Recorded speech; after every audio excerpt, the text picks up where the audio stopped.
Good morning, everybody. I am Mel Barrett, and welcome to Something's Off. Hold on, I have to connect my earbuds.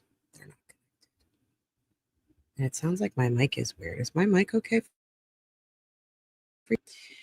Good morning. Happy Sunday, everybody. Thanks for becoming a new member, Alexa, right off the top. I love it.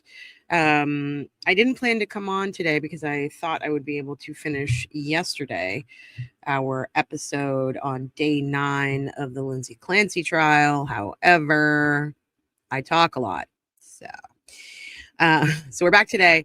We're going to be covering Dr. Tufts' testimony. Dr. Tufts is somebody I've been wanting to hear from for a long time because she is one of the main people listed in the civil suit that Lindsay Clancy filed through Rosemary Scapiccio, Queen Rosemary, for medical malpractice. So today, the rest of this testimony, this is the only thing we have to cover, is Dr. Tufts' testimony for Lindsay Clancy until tomorrow.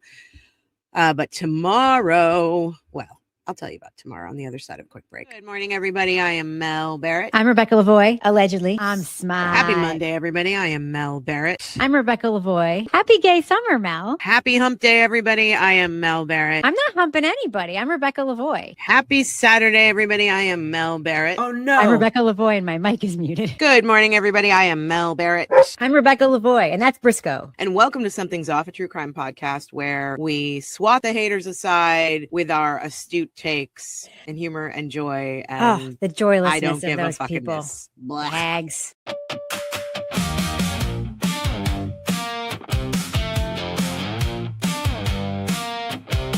You hear it first in the break in the story. One little crack and the whole thing gets wary.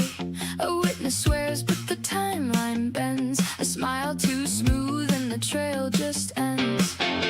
Mel Barrett says, hold up, look again.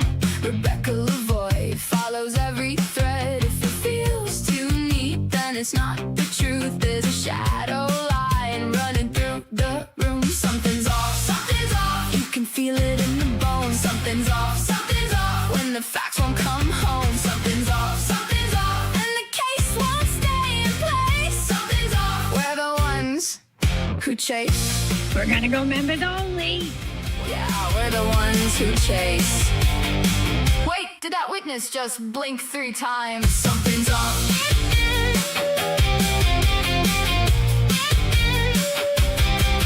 Something's off. Something is off. Let me pull up the Lindsay Clancy trial. Why am I only on a little bit of the screen? Weird. Jen WH says, can you recap a little bit of what happened yesterday with the other witnesses? I will in just a moment.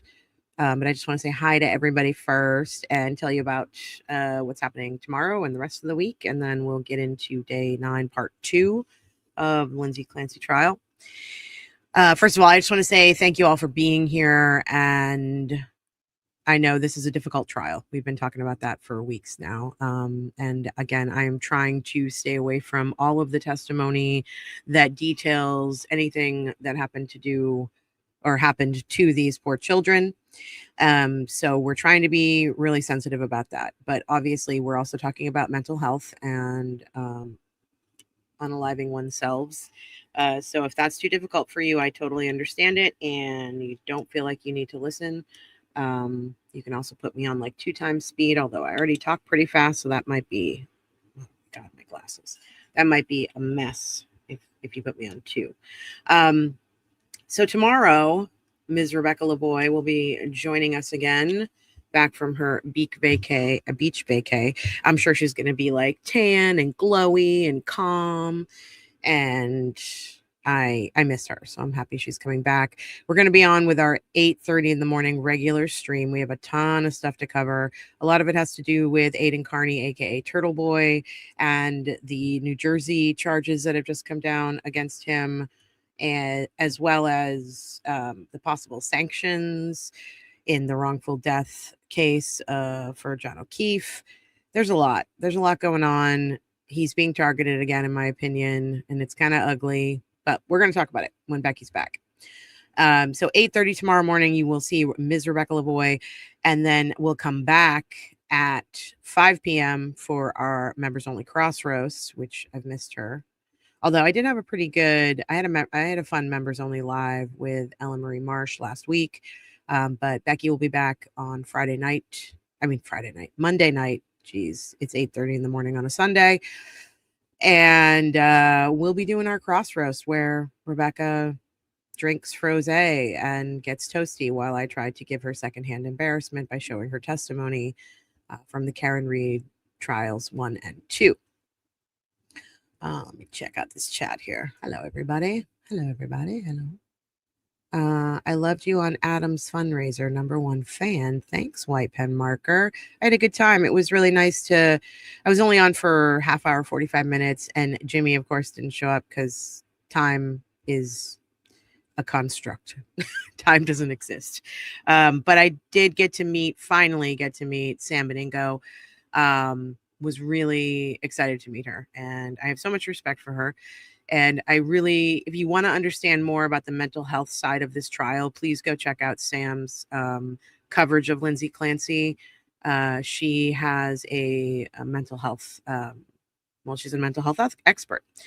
And she's really helping us parse out this testimony and maybe some of the things that we're missing or some of the things that the DAs are trying to get past the jury. She's really like calling their bluff on that. I love it. So go check out Sam's channel. I'm sure most of you already know who Sam Beningo is, but go get her, tell her we sent you. And if you're looking for good legal analysis of this case, check out Defense Diaries. They're covering it wall to wall, which might be difficult for some of you, which is probably why you're here, because I am focusing on some of the media aspects of this case, as well as focusing on Lindsay Clancy's mental health and what the DAs actually have to prove in this case. They have a high burden. They have to prove beyond a reasonable doubt that Lindsay Clancy was sane when she committed this heinous act. She's already admitted to the heinous act. They have to prove that she was sane. And if they can't do that, they're going to get a not guilty. And I feel like that might be, I don't know if they'll get a straight up not guilty, but I think they're probably going to have a hung jury in this case because I can't imagine that 1 out of these 12 doesn't see what's going on here. So if you're interested in that spin on this or narrative on this, then stick with me. I plan to,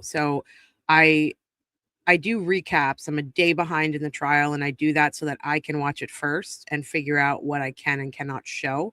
I don't want to do it live because I don't want to be hit with images or video of the children. And I'm just trying to protect myself as well as you. I am watching the whole thing, though, so I have seen a lot of this, and that's not fun. But I do think it's a really important case, specifically about women's mental health and shining a light on postpartum depression and psychosis. So that's why we're here. And I plan to, I'll be recapping the day after. So I'll start day 10 will be on Tuesday and so forth. And Rebecca will be on with me for a couple of shows next week, but then she has her son's wedding. So she's going to be gone for a few more days. But luckily I'm here. Some of you still like me. Aaron said, Mel, thank you for making me get up. I didn't make you do anything. You wanted to be here, right? I don't know what happened to Jimmy last night, Beach Girl. I need to text him and make sure he's okay. But I don't know if he ever ended up showing up. I'm not sure. We were supposed to play a game. It's fine. I was so excited to meet Sam, so it worked out really well. I was sad I had to get off the fundraiser, but Emily raised a ton of money. Let's see if I can figure out how much she ended up raising. Hold on, let me put this up here so that I don't get all stuttery. Probably already frozen. She and Mizzy raised so much money last night for Adam Deitch, and I'm so happy about that. And apparently I missed him though. He had been on earlier. I really would have loved to talk to him. He's fantabulous.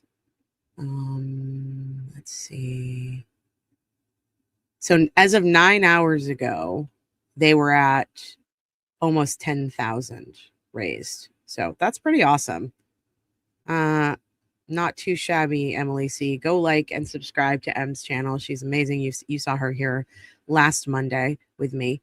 And also while you're here, like and share and subscribe this video too, so we can move around in that algorithm that YouTube has, which is really strange to me. I'm still trying to figure it out. I've done really well. We're 10 minutes in and I don't think I've sworn once. So I'm trying. I'm really trying. Tell Becky I'm trying. Melissa said I'm actually catching a live show. What the heck am I doing awake at 6:30 on a Sunday? You must be, what is that? Central? No, Mountain? I don't know what time that is, but I'm glad you're here. Thanks for being here. Yo, Mark Cunningham. Good morning, Dizzy. D Cool says, my favorite part of yesterday's stream was the live Googling of how long to die in cold. Yeah, we did that yesterday because I'm not going to get into depth, but you all know that there are crazy conspiracies happening, mostly on TikTok, around this case, and people are wanting to try to sell the narrative that Patrick Clancy actually did this, and he's setting Lindsay Clancy up. And you know how I feel about it. Not great. That's how. So what we did, because people are like, I don't trust the body temperature. If she was out there for longer, if her body temperature was only 82 degrees. Well, we found out yesterday because we did a live Google of it. We literally Googled how long to die in cold, and hypothermia in those temperatures, with the clothing she was wearing and being stationary and the internal bleeding, we found that she could be at hypothermia within 30 minutes, which is about the time frame that this all happened. So let's check that one off the conspiracy theory list. And I won't go into the other ones. If you know, you know. Don't give it any air. Don't give it any breath. That's not what's happening here. My eyes are watering. I must be having allergies. Whoa, my hair is crazy too. Jeez. Okay. Yep, the band will be back together tomorrow with Rebecca. The Jersey Chicks is bonkers. I assume, Robin, that you're talking about, I don't know what you're talking about. Are you talking about Turtle Boys cases or something else? Let me know. Oh, okay. Yeah. People are freaking out about the sanctions, but sounds like they are only in play if he misses another depot date. I mean, here's the thing.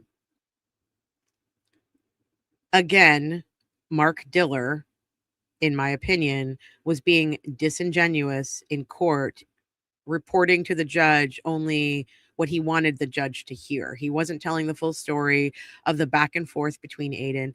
And I guarantee you that if he decides to ask for sanctions, that Mark Betterow and Bradel are going to come with receipts for all of the communication that Aiden had back and forth to him. Aiden, it wasn't that Aiden didn't just show up. He didn't show up for a deposition is what they're saying, but that's not what happened.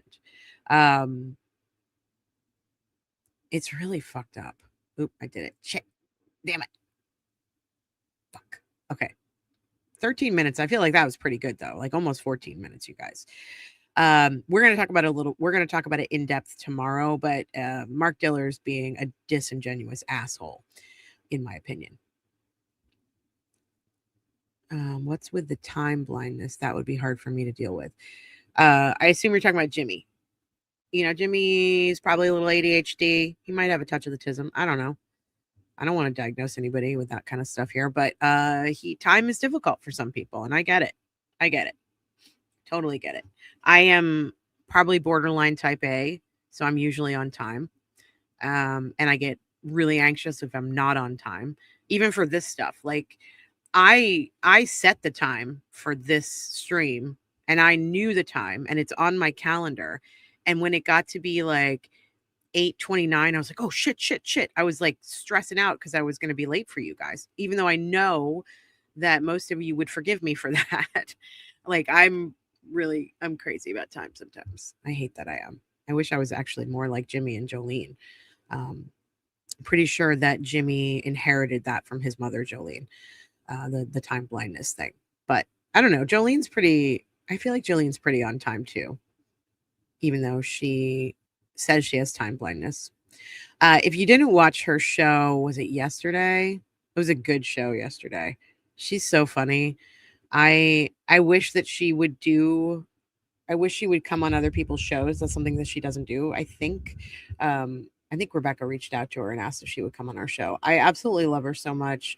And she dealt with the Lauren Matthias situation with her producer. I don't know what her name is.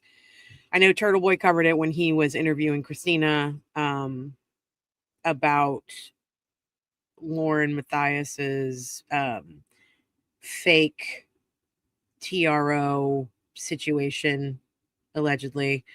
Um, Lauren Matthias's producer, who's like a 20-something kid. And Lauren Matthias is in her mid 40s, so she should know better. But her producer tragically lost her brother in a horrible accident, and the family dog. And Lauren Matthias, who is covering the Lindsay Clancy trial, you've seen her outside of the courtroom with Pistachio Macchiato. Those two are a match made in heaven or hell. Laura Matthias took advantage of the situation with her young producer's family tragedy, and she did a live, like I think outside of the courtroom, simping, asking for people to, give them time and space because the internet is a scary place, and this has nothing to do with what happened to her producer's brother. But Lauren Matthias, as she does, used their tragedy to try to get people to feel sorry for her. And it looks like she timed it. She did it because Turtle Boy was about to do the interview with Christina, who was going to come with all the receipts on Lauren Matthias. Anyway, I am so on the outside of that whole thing. The only reason I knew all of those details is because of Turtle Boy and because Jolene, it was part of her show. I think it was yesterday. Really interesting, her take. The reason I'm telling you about it is not because of the drama. The reason I'm telling you about it is because Jolene is so good and has such a good heart that she was able to talk about that really heavy shit and show you her compassion and show you her heart and her sadness, and then dip right back into her comedy. And her comedy has heart too. I love a good comedian, and that is Jolene. So if you are not subscribed, go subscribe to Jolene Lunzer. She is absolutely amazing. We love her over here. She's the one who gave us the Those Women title. But I just love listening to her because she has such an amazing way to deliver not internet drama, but how certain people are trying to ruin the internet for the rest of us by making money off of other people's tragedies. And I know that I am sitting here reporting on the Lindsay Clancy case, and that we we get tips and we get super chats and we have memberships and we have ad revenue. This is my job, and I am reporting on this. I'm not using it to like dramatize a family's struggle. My job, from the In Between podcast to this show, is to talk about our justice system and talk about what's going on. I am not an expert. Lauren Matthias is also not an expert, and she doesn't have to be in court every day. No one cares. No one cares, Lauren. No one cares whether you're in court. No one cares whether Jessica Macchiato is in court. No one cares. You could have taken a day off. You could have helped out your producer and done whatever she needed on that day. But instead, she chose to use that tragedy to report live from the court, which is just so fucked up. I can tell you guys right now that if we had a tragedy in my family, I wouldn't be here for like a week. I wouldn't be. Even if it was in the middle of a trial, I'd be like, sorry, guys, I'm going to have to recap when I get back. I wouldn't even apologize to you guys. I would just be like, hey, this is happening. Sorry, to myself. Not to you. And I'm just like, there's grifting, and then there's doing stuff that's your job, and then there's taking time off when a tragedy happens. And if this case was too much for me, I would step away from it. Rebecca, I don't think, I think it's not something that she wants to cover. We talk about it and I will recap with her, but it's not something that she could sit through and like all day long watch this trial. Unlike the Karen Reed case, which was, fascinating. And even though it was a family tragedy, there was very obvious corruption happening, and it was imperative for all of us who have microphones and cameras to get on and talk about the corruption so that it could be exposed. It's the same way that I approached the Veronica Rodriguez case. It's the same way I approached Pam's case. This case, I want people to be more aware of women's health, mental health issues. And again, a prosecution that's brought a case that should never have been charged in the first place. And they are making light of suicide. They are making light of mental health, women's mental health issues. They are making light of postpartum depression and psychosis. And it's disgusting. And the world needs to know about it. So it's also, I am not the only one who can tell this story. I'm telling a little piece of the story based on personally my own mental health, struggles.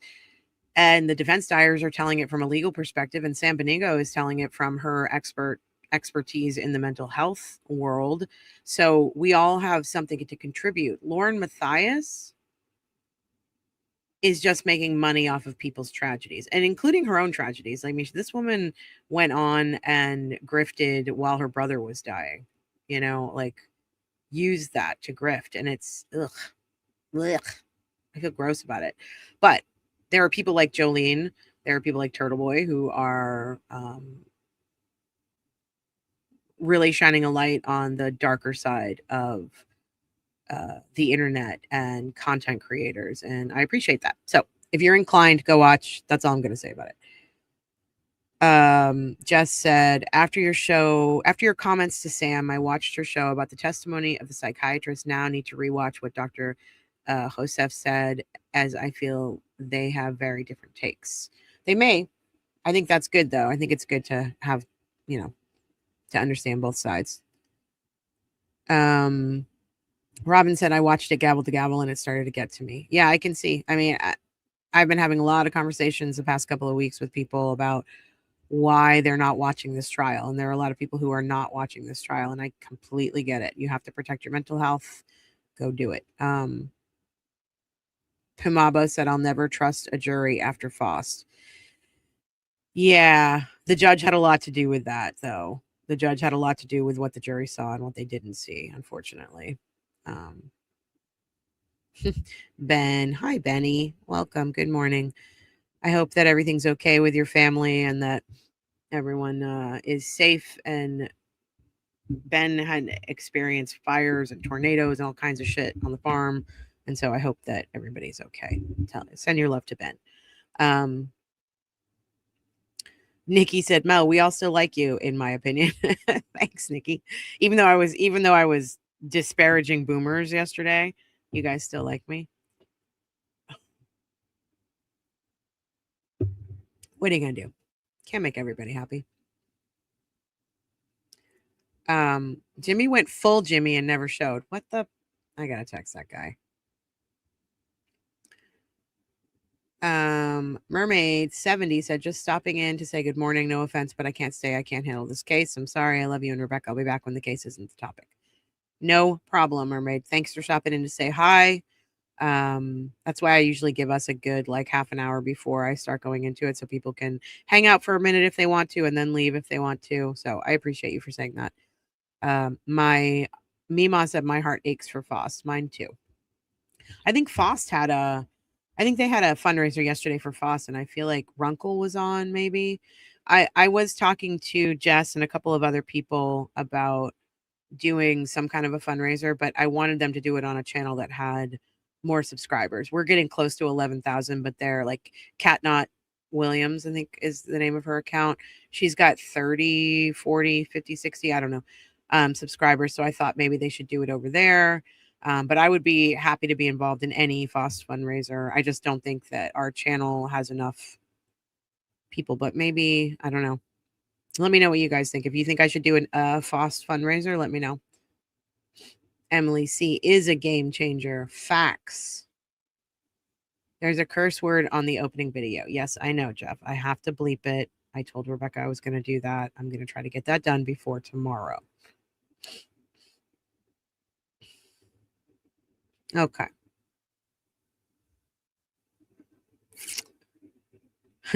Jess said, fuck yeah, no swearing. Well, yes, leave Patrick alone.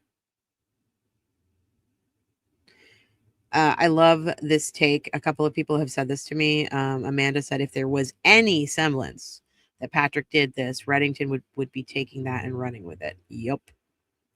He's too good of an attorney. Diller is a jackass. I agree. Mark Diller flat out lied to the court again, a fucking again. Right, Ben? Good morning, JoJo's Graves Concern. It's okay to be late. Here we are. Just make sure you show up, unlike Jimmy. We love Jimmy. Yeah.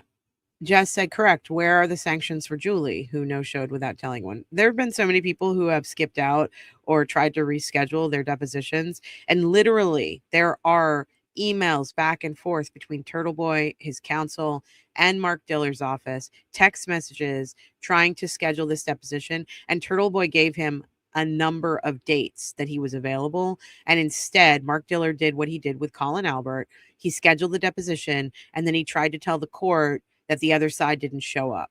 He's a fucking asshole. Like, it is so gross. And the fact that Gilday isn't seeing it at this point is disgusting to me. I mean, what are we doing? What are we doing in the Commonwealth? I'm the same as you, Mel. I'm borderline type A. I have car blindness and map blindness, even though I work with maps in my job. Interesting. What do you do for a job, Jen? Amanda says she has gone on another show in the past. I think she would. She has her niece and nephew over the summer. Maybe she would pop on in the fall. We reached out to her, and it's not something that she does, as far as I understand it. We're talking about Jolene. I just would really love to interview her. I'd like to know more about her. I think she's amazing. I sound really congested today, but maybe it's just my new Apple earbuds that some generous supporter sent me from my Amazon wish list. I appreciate y'all. I don't know who it was, but thank you. And I guess now would be a good time to grift. Maybe. Become a member. You don't want to miss the crossroads. I'll say that. That's the one thing I'm really going to push today. Rebecca's back. Tomorrow night should be good. It's $2.99 for the lower tier. It's $5.99 for the upper tier. You get Crossroads. You get pop culture members only streams. You get guests like Jimmy for members only. Guests like Ellen Marie Marsh for members only. Obviously, we love super chats and memberships. YouTube does take 30% from us, so that kind of sucks. But we still obviously will accept it and love you all for doing it. We're not the kind of show that only reads super chats.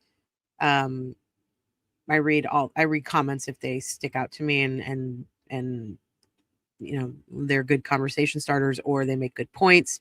But I do try to read every single person that sends us a tip through either Venmo, Cash App, or PayPal.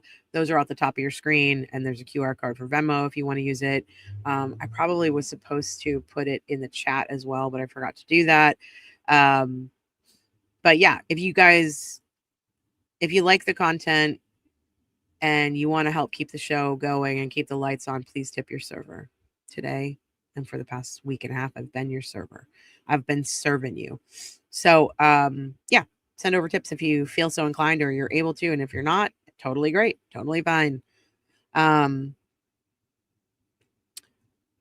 So that's my grifty moment for y'all. I for sure think that Jolene would at the very least come on and explain the Lauren stuff, though. I think she is less likely to do a petty kind of thing. Total guess, though. I don't think so. I mean, we did reach out to her, so we love her, and but I think she's obviously incredibly busy too. Let's see. If Lauren told Grayson to go home, she would have gone home. Maybe. I don't know. I mean, Grayson, I think, is drinking the Kool-Aid, which makes me really sad. Jolene used the word groomed, and I know that word has really bad connotations in these internet streets, but I think she's absolutely right. I think that Lauren Matthias reminds me of my narc borderline mother. And if Grayson is in her 20s, like everyone keeps telling me she is,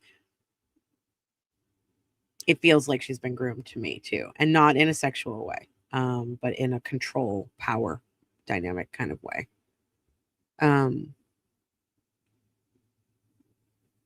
You wouldn't have to hurry. We'd be here when you would be ready. I appreciate that, Mima. I don't like to be late for you guys. I don't like to keep people waiting. You guys are taking time out of your day to watch me and to listen and to engage and to have these conversations about sometimes tough things, hopefully mixed with a little bit of humor, because that's what we try to do here.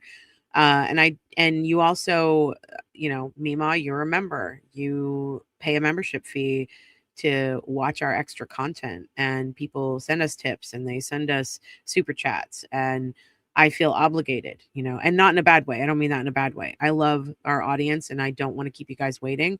If every time I'm like going to be 10 minutes late and like Rebecca's on the stream, I'm like, tell the audience I'm coming. We'll be there 10 minutes. Like, I'm sorry, I'm running 10 minutes late. I just feel, and maybe it's like because I'm a woman. I don't know. I think women have a tendency to feel like they owe people something, and that they don't want people to be unhappy or uncomfortable. But I don't know. I don't know why I'm like that. She didn't let Grayson go home. No. She said they made the decision together, Pamabo. She should have tried to get Grayson home to her family, is what she should have done.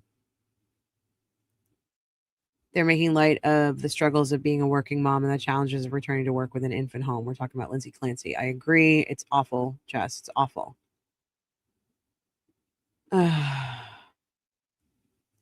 Good morning, Patty. Good morning, Missy. I don't know how much the FOST fundraiser made, Jess. If somebody can put it in the chat and let me know, I would appreciate that. Good morning, Cassie.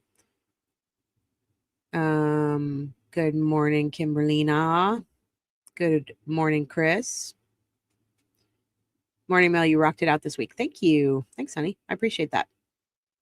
I don't think Grayson's brother died recently, regardless of what they're saying. News articles indicate it happened in June. Get the frick out of here, Dizzy. Get out of here.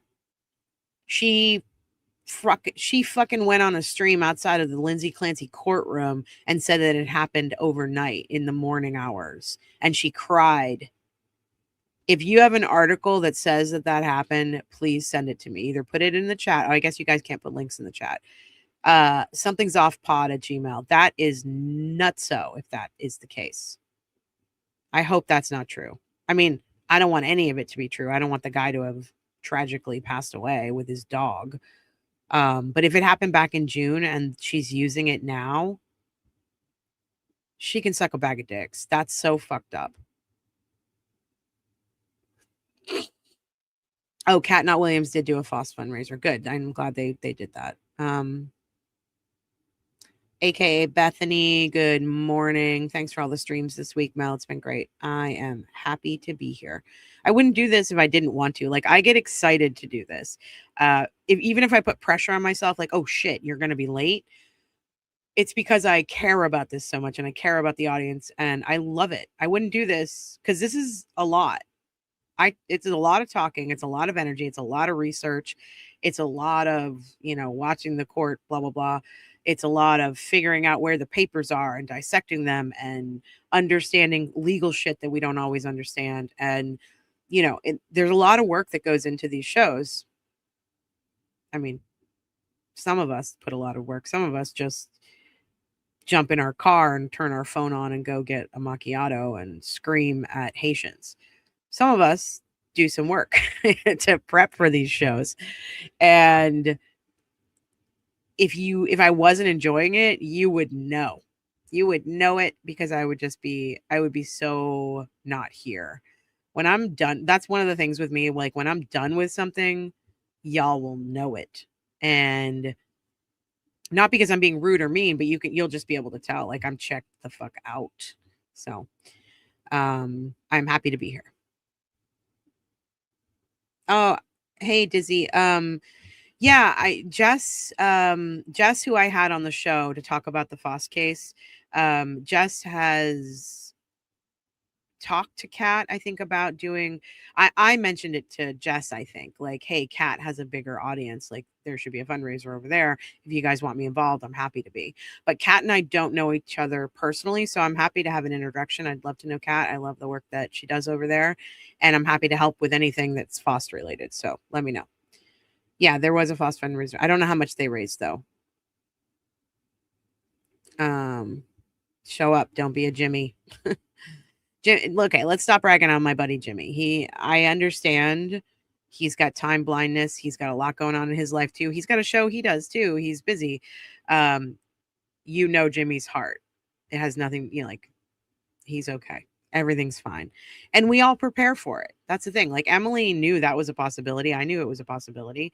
And obviously I would love to have had another half an hour or so with Jimmy and us being bad kids. But I also really loved that I got to meet Mizzy and Sam. I wish I had stayed on a little bit longer. I could have met Boozy. I didn't get a chance to meet Boozy. So Jimmy's fine. We love Jimmy. Let's see. Aiden said Dillard didn't file with the court for sanctions, but included the threat in what was served on Aiden. So they served a motion to compel. He asked the court. That's what happened in the trial, in the hearing the other day. He wanted to serve a motion to compel, and he mentioned sanctions. If he does ask for sanctions, I fear that Gilday would give him sanctions just to give him a slap on the wrist of some sort, probably a financial slap on the wrist. Because if he put Aiden in jail for any kind of time, even if it was just for a night, that would be so fucked up.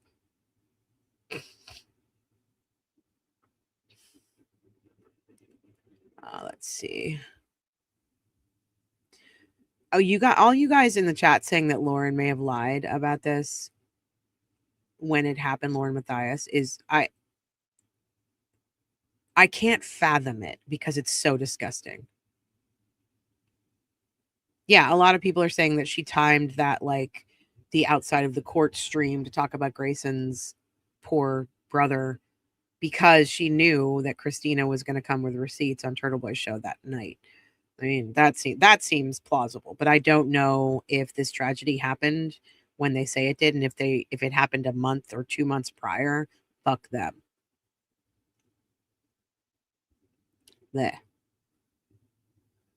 Okay, let's see.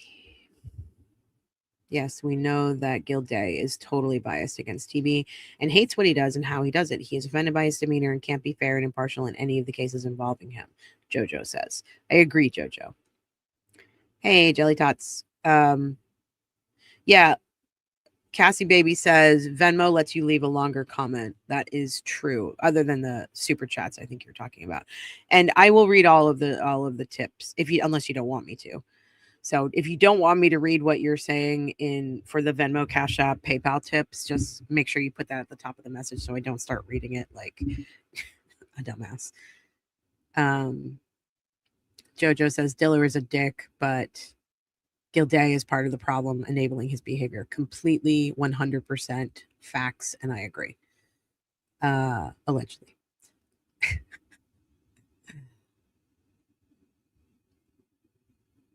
Yeah, Cassie, I like, you guys would love to have Jolene on the show, but believe me, Rebecca is a media queen, and she, with the Netflix show that she did for 7 years, this is what she did. She like interviewed people, she set up guests, she did all those things. We reached out to Jolene.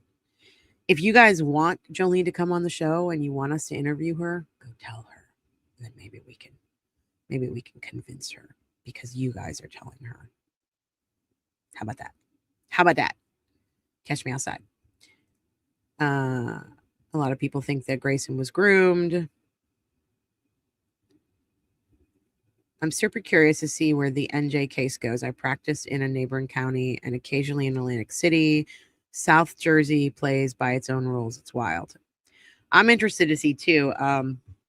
Federer has filed 2 papers that sound like they were Brady. One of them was maybe both of them were actually Brady material requests, basically. And then it looks like the prosecution in Jersey sort of put the brakes on, and they were like, oh, we need more time. So we'll see what happens. Hopefully they just drop it because they know it's ridiculous. They're just doing this. To me, it feels like someone in New Jersey in the prosecutor's office knows Michael Morrissey, and bada boom, bada bing. You know what I mean? Mel, I'm kind of new here, but what keeps me coming back is your integrity and values. Nikki, that's so sweet of you to say. Thank you for being here, and thank you for saying that. I try to have both of those things. Sometimes I make mistakes. Sometimes I say the wrong thing. Sometimes I offend people. I'm probably not going to change any of those things because I am the kind of person that if I make a mistake, I usually say, I'm sorry, I made a mistake, period. But I'm passionate about what I do and what I talk about. So oftentimes I might offend people because of that. I don't know. But I appreciate you. Thank you. Everyone hates being late in this chat. That's why you're all here at 8:30 in the morning on a Sunday.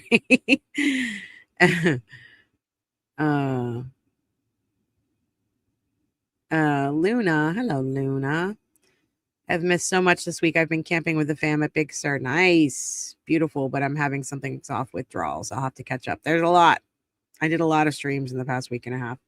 I think we're up to 13 right now in like a week and a half.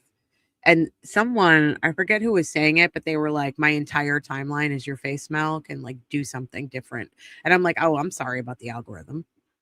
But it's just because I've done a ton of streams. Hey, Caitlin, thanks for the $10 tip. Appreciate you. Let me pull this up right quick. Thanks for all the streams this week. You're doing great with really tough topics. I also appreciate the time you take to interact with the chat. Oh, Science and Sass. Hey, Caitlin, Science and Sass. Thanks for the tip. I appreciate you. Well, you guys are here and you're watching, and I want to make sure that, as many of you are heard as possible. So, but also I think you guys are great people and I like talking to you. Yes. Out of work hairdresser. Is this the same chick who did a 24-hour live stream about her stalker, or am I mistaken? You are correct. You are correct. Where's my little sound effect? I need Rebecca. Correct.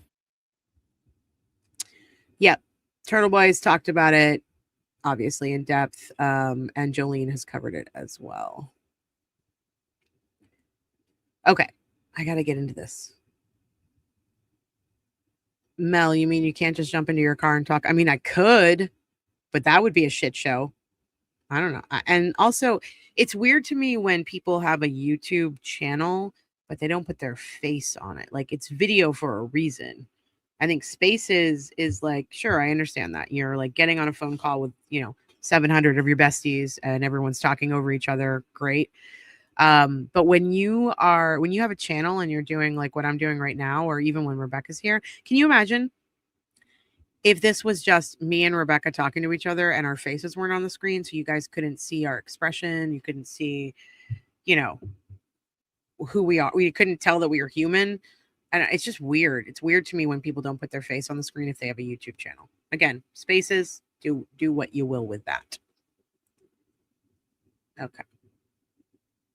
Jimmy can't be everywhere. He's not Santa, the YouTuber, he says. Exactly. We waited 4 hours once for Jimmy. Aw. I'm glad that you guys waited. That's really sweet of you. Folks will wait 4 days for Jimmy. Absolutely right. Yeah, Jolene generally doesn't do collabs. I ain't too proud to beg. I'll ask her every live show. The YouTuber, he says, yeah, do it, do it, do it, do it. Yeah, she doesn't do collabs with anybody. I wonder if she would do an interview though, because that's the thing. We want to interview her. We're not trying to do a collab. We just want to interview her. I want to know more about her. Oh, Cassie, thanks for the $10 tip. Showing love and appreciation to you, Mel. You are very sweet. Thank you. So generous. This has become my favorite show on YouTube. Midwest Granny said, Midwest Granny, you are my favorite Midwest Granny. So there you go. Thank you. Mel, that is called being authentic, Penny said. I don't know what you're referring to, but I believe you. Oh, maybe Jolene will invite you on her show instead. I'd be happy to go on Jolene's show. Either or. I would love to try to swing some comedy with Jolene. I did in my previous life. I did some comedy. I did some improv and some stand up, and I wonder if I could dust off my improv chops and swing with, and not swing in the weird Canton swingers kind of way, but you know what I mean. Okay, guys, we have got to get to this before I just talk myself into 2 hours. Let's see. Blows my mind, Melissa said. And every time someone, okay, I'm going to read the comment and then I'll comment on the comment. Blows my mind that Farchato has so many people who make the conscious choice to listen to her live streams. When you guys refer to macchiato with using the word fart in it, it makes me giggle like I'm a 12-year-old boy every single freaking time. And I love it. I love it. I love it. I love it. Okay. Amy Reed said, Mel, you're doing great solo. I love your channel. Okay. I think I got through most of the comments. If I missed you, I'm very sorry. Let's get into this case though. Where did we end up yesterday? Okay. Sorry, I'm very congested this morning. I think the allergies, like the pollen is so bad today. We are on day 9. Mike says, whoa, was loud. Let's revisit what happened, actually. This was a big moment. And then I can't remember, Jen WH, asked me to recap. The only thing I can tell you that we went over yesterday is I talked a lot for the first hour about other stuff. And then for the last hour and a half, we covered, there were 2 witnesses off the top that were, one of them was a daycare director at the club where Patrick and Lindsay went to work out, and they would drop their kids off for a couple of hours while they worked out. I used to play tennis there. That was interesting to me because I got to pull up pictures of this club, which the prosecution was sort of selling as like a country club. It's not. I've played tennis there many times. And even though people think that tennis is like sort of hoity-toity, blah, blah, blah, it's not. I play for the USTA and we had our USTA matches there. It was kind of a shit show on the inside, but the pictures make it look great. So we heard from her. God knows why. She added nothing to the conversation other than that she saw Lindsay and Lindsay seemed fine, which is what all these witnesses are saying. And I still don't know where they're going with it. And then we heard from Kyle Cheney's wife. Kyle Cheney was the guy, I think I'm saying his name right. Kyle Cheney was the guy who went to college with Patrick and because of that knew Lindsay. They'd known each other for 12 years, but they were Patrick's friends. Lindsay was the wife of one of their friends. So she didn't really divulge too much personal stuff with the wife. So that was testimony, I guess. And then we heard from Dr. Goodhart, who was a treating psychiatrist at McLean, where Lindsay was on a voluntary stay. That testimony was fascinating, also infuriating, because what I got from it, if you want the big point that I got from her testimony, she didn't check into Lindsay's history of medications, nor did she talk to any of her other doctors outside of McLean to determine what kind of cocktail Lindsay was on and if she was telling them the truth. As Sam Beningo says, Lindsay Clancy is a really bad reporter, meaning she doesn't tell you the truth about what's going on inside of her because she is embarrassed. She's also a nurse. And I think what I've come to realize in this case is that because she's a nurse, she thinks she can handle a lot of this on her own, but also her providers think that she can handle a lot of this on her own. And that is not okay. Carney, last name was Carney, Kyle Carney. You're right. It's so frustrating to me that this happened because they were like, she's a nurse. She understands what's going on. She'll figure it out. And she was going, oh my God, I'm a nurse. I have to figure this out. And that's where it all fell apart, in my opinion. Yeah, I'm really upset about this too, Pimabo. I'm still so mad that the Commonwealth said they aren't trying to say her unaliving attempt was genuine. It's not even like the judge called them out on that the other day. He was like, well, you guys have been sort of selling this narrative to the jury that she was like kind of hanging from the window by her hands and, that this was a fake attempt. And they're like, oh, that's not what we were saying. We're just saying that she chose the wrong tools and it didn't work. And it's like, you guys are despicable. Honestly, at the end of the day, if that's what you're going to say, despicable. Also, here's my Pimabo. Oh, I meant to put Pimabo on the screen. Here's my Pimabo mug. Pimabo bought me this mug because it's my favorite mug, and I got it for Christmas from Lindsay's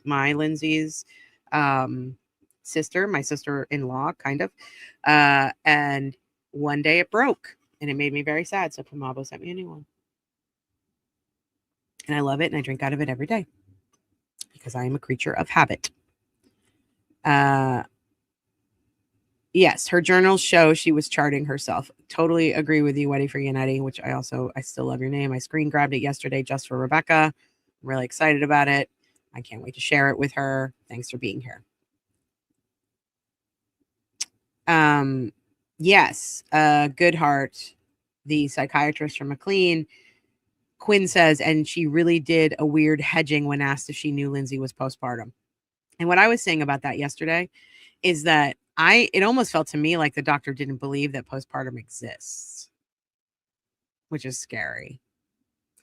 She also said she had treated patients who had postpartum depression in the past, but she couldn't remember off the top of her head if she had ever treated anyone with postpartum psychosis. So yeah, this is a great point. Thanks for saying this, Erin. Thanks for sharing this. I realized with my ex-husband, medical professionals are bad with self-reporting history. My ex was an addict and I caught on pretty quickly. Yeah, I think that medical professionals are really embarrassed about having mental health issues or addiction issues or anything like that. And so they're not self-reporting. They're not telling anyone the truth. And they're trying to handle it on their own. And these trained psychiatrists, psychologists, social workers, they should have all caught on to that. It should have been at the top of their mind because Lindsay was a labor and delivery nurse. That should have been like, okay, we have to keep this in mind. We know people that are in the medical field, no matter where they are in the medical field, sometimes are embarrassed by mental health struggles. Sometimes they're bad reporters. Like that should have been at the top of her chart, basically. All right. And then after that, there was this moment, which we're going to watch again. It's not as big of a deal as everyone's making it out to be. The reason why I find it important is because, again, it shows us Kevin Reddington going to bat for his client and giving her a passionate defense in this courtroom. And I love him every time he does this. I don't care if he argues with the judge. The judge seems to actually handle it pretty well. Yesterday, after they had a testy exchange where the judge was like, I don't think you heard me. I think we're actually about to see this. He kind of smirked at Kevin Reddington. Like, that was fun. I haven't done that in a while. So, is there a mosquito in here? Get down, mosquito. We do not abide. We do not abide mosquitoes in the pod. It's been so humid here, you guys. There's so many mosquitoes. Okay, here we go. It's going to be loud. I put the boost on, so hopefully that helps. Back on the stand. Your Honor, first of all, I want to raise an issue with you, and I think it's Why don't really. we No, come I don't want to go to the sidebar. I really don't want to go to the sidebar. I need to know what you're gonna talk about before. I want to tell you that they got picked up on a hot mic saying, shut her up during the playing of that autopsy. All right. This is not like Handmaid's Tales where you're going to tape them up. Listen, I'm not doing that at all. I just want to find out what the issue is. There's a lot of privileged issues, and then you can tell me that, and then. Okay, and then they cut the mic off, which I was like, don't cut the mic off. So a lot of people, we went back and we listened to the hot mic moment. When I first listened to it through my computer speakers and on my phone, I heard shut it off.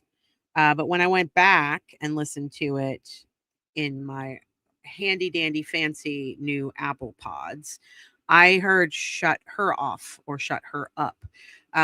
Honestly, it doesn't really matter. We don't know who said it either. Although the district attorney's office put out a statement saying that's not what they said. So they kind of agreed to that it was said. They first put out a statement that said the prosecution said shut it off, and they had to correct themselves.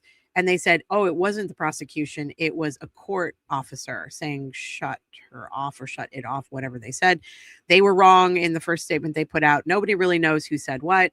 It doesn't really matter. But at the end of the day, again, this didn't. Oh, mosquitoes, get down. Hold on. Because if I don't get it, it's going to bite me and I'm going to get Zika or some shit. You fucker. Get out of here. Get out of my pod. Okay. Oh, I think I got it. Oh, missed it. You son of a bitch. Okay. Ugh. Well, good morning, Kristen. Sorry, you had to see that first thing. It's important for all of us to see what a good defense attorney can do for a client.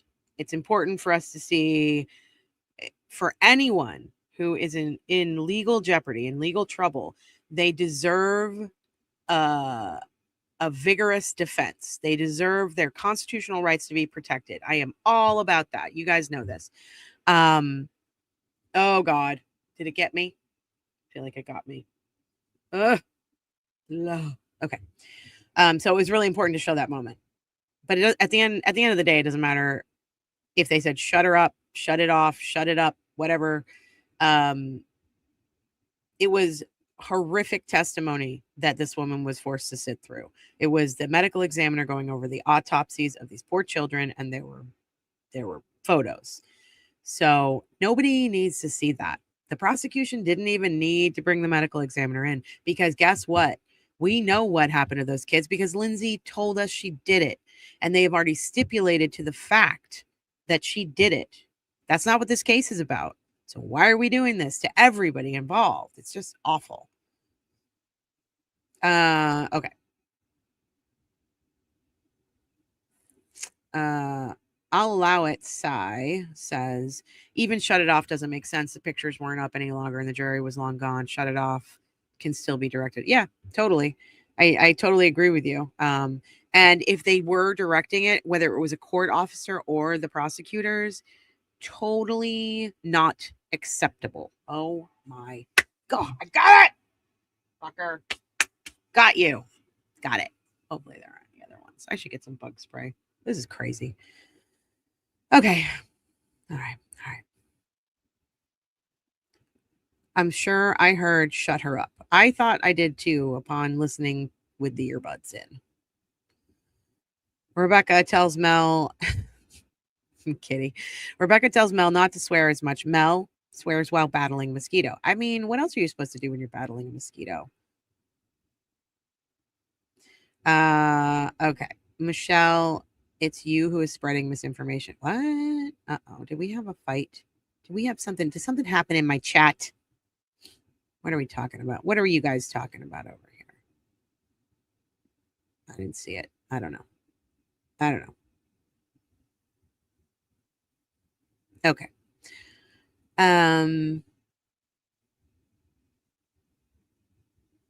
Venus Blue Cupcake says tattoo 1, never represent an informant, located on one shoulder and written in Latin. I don't know what we're talking about. I guess we're talking about tattoos. Her lawyer was the closest to them to know what he heard them say. Yeah, that's true. No, guys, come on. Lindsay wasn't set up. Let's not. Yes, it is, Jess. This was what I was trying to say. Like, okay, this is a perfect example of what I uncovered when I was investigating the Pam Smart case.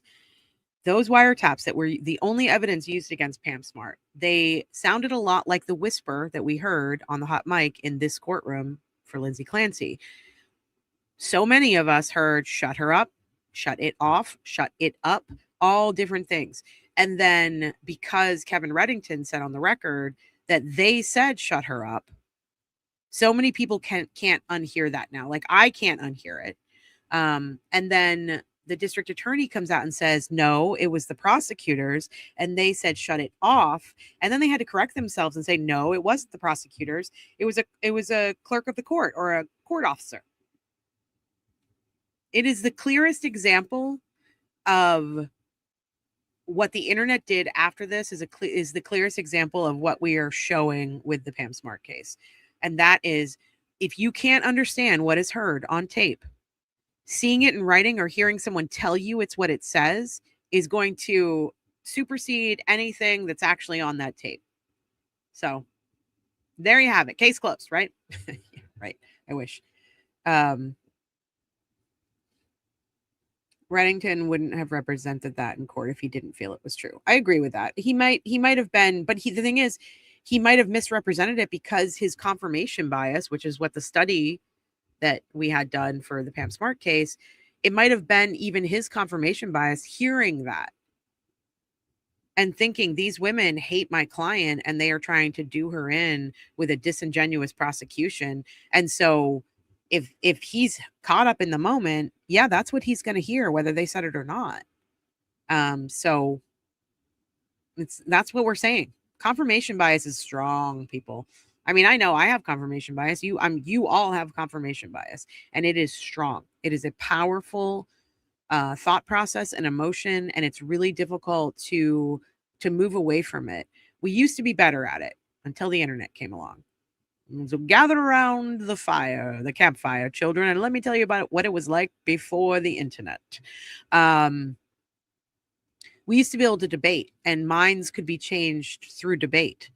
But now we start with confirmation bias, and oftentimes that leads to cognitive dissonance. And what I mean by that, if you don't know what cognitive dissonance is, it's basically, I have a belief system. You are not going to change my mind, no matter what you say to me. If I say the sky is purple and you tell me it's blue, I will never believe you, even if you show me scientific proof and science and whatever it is you're going to throw at me. I will only believe that it is purple because that is what I believe and that is what I've been told. Please get away from me. That is cognitive dissonance. And confirmation bias often leads to it. So we have to be really careful.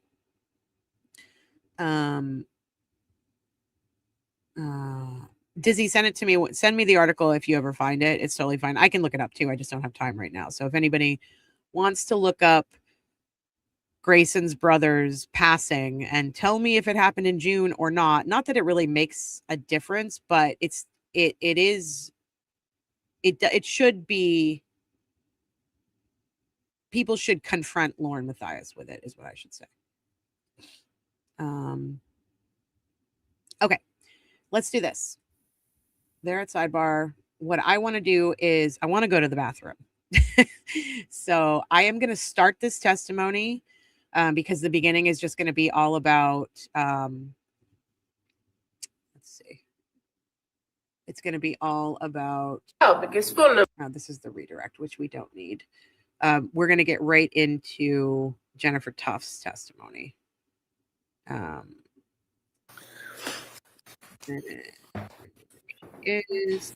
what I'm going to do is I'm going to start off with just her background so you guys can understand where she comes from, and I'm going to run to the bathroom, take a quick break. I will be right back. let's watch this and we'll talk about it on the other side. I have the playback speed.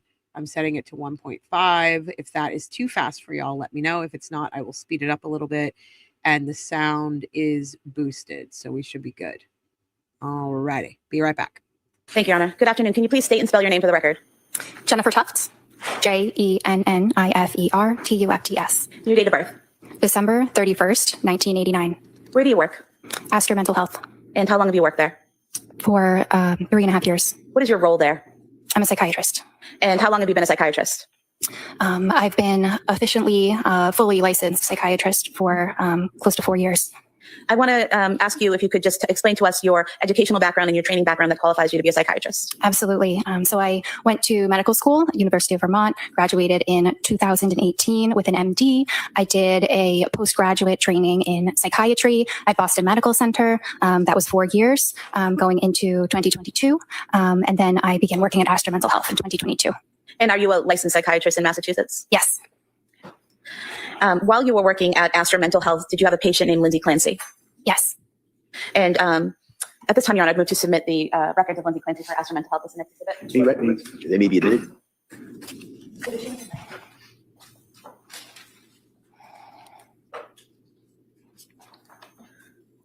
Do you recall when you first saw Lindsay Clancy as a patient? Yes. When was that? It was in September of 2022.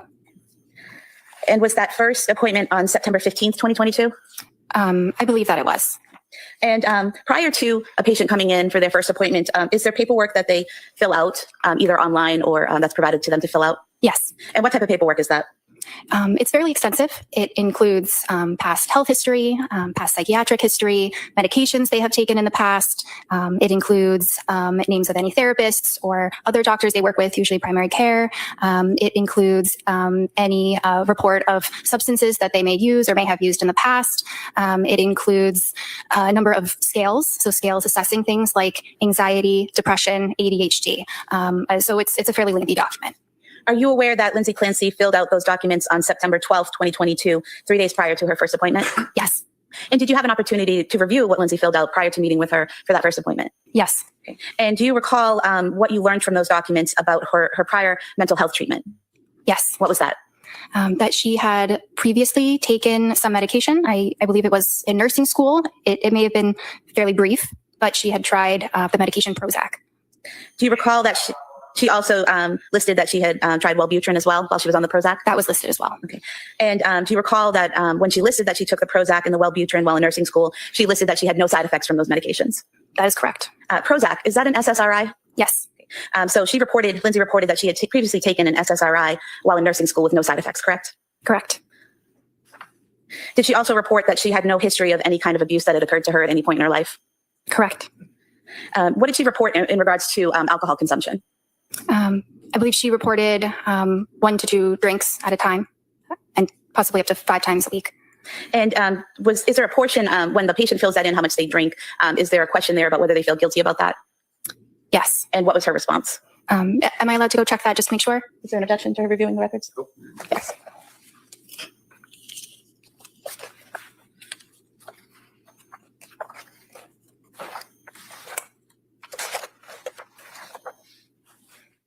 She indicated yes. And so in that section, is it correct that she listed that she was drinking 5 times per week and feeling guilty at that time about it? Yes. And did she list her height as 5'6" in those documents? I believe on the same page, page 20. Okay, I'm back. I just wanted to, I'm sure you guys noticed this, but one of the things that stuck out to me right off the bat with this witness, this expert, this practicing psychiatrist, is that she's only been practicing for under 4 years. And this happened in 2023, which means that based on her employment, she started working at the practice that she's at and then immediately had Lindsay as a client. And she'd only been practicing for probably less than a year at that point. And that's kind of scary to me. I also wanted to bring up the point that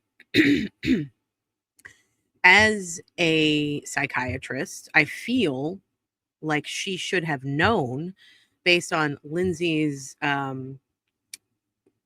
self-reporting about Prozac and Wellbutrin when in nursing school. I can speak directly about this because I too was first on Prozac when I was in film school. I've talked to you guys about how they used to warn us to not stay awake for 3 days, even though you're working, because you can go crazy. I was in one of those situations where I'd been up for a couple of days because I'd been working so hard, and I was starting to feel the effects of that. So I went to mental health services on campus. They immediately prescribed me Prozac, and I immediately had a bad reaction to Prozac. And that bad reaction included manic symptoms. I've never been diagnosed as bipolar, but it included manic symptoms and minor hallucinations. And when I reported that back to them, they immediately took me off of Prozac, and they put me on Wellbutrin. So my question would be to Lindsay, is that what happened to you? They put you on Prozac, you had a bad reaction, so they put you on Wellbutrin instead. And I feel like as a psychiatrist, that should have been a question to Lindsay, because if she's a bad reporter because she's a nurse, maybe she didn't want to tell you that she had a break on Prozac or psychosis or hallucinations, and that's why she was put on Wellbutrin. That's something that would be a question, I would think. I'm not a psychiatrist, but I know from personal experience that the reason I was put on Wellbutrin was because the Prozac made me crazy. And I would also say that the Wellbutrin completely drowned me out. I was kind of a zombie for a while. And I eventually came off of Wellbutrin. It wasn't working for me. It made me dehydrated. It made me zone out. It made me a shell of a human being. So those are all questions I would have had for Lindsay if that's what she's self-reporting. And it doesn't seem clear that those questions were asked of Lindsay. So let me just catch up on the chat. No, Brune. As far as I understand it, Brune said, is that during school when she was drinking? The testimony was confusing. No. As I understand it, Lindsay was drinking at least 5 nights a week. Keep in mind, this is at the tail end of the pandemic, and a lot of people became alcoholics during the pandemic because they were self-medicating and exhausted and isolated. So she was having 5 drinks at least a night. 5 drinks a week, sorry. And she felt guilty about it.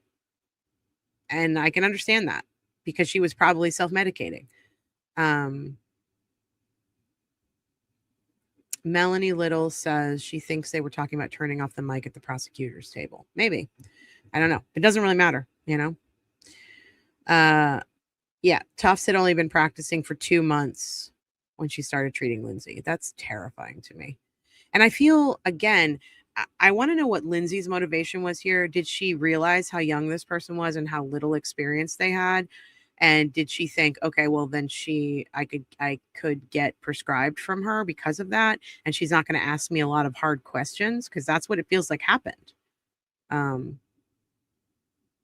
Lots of depressed people drink doesn't mean she's dependent.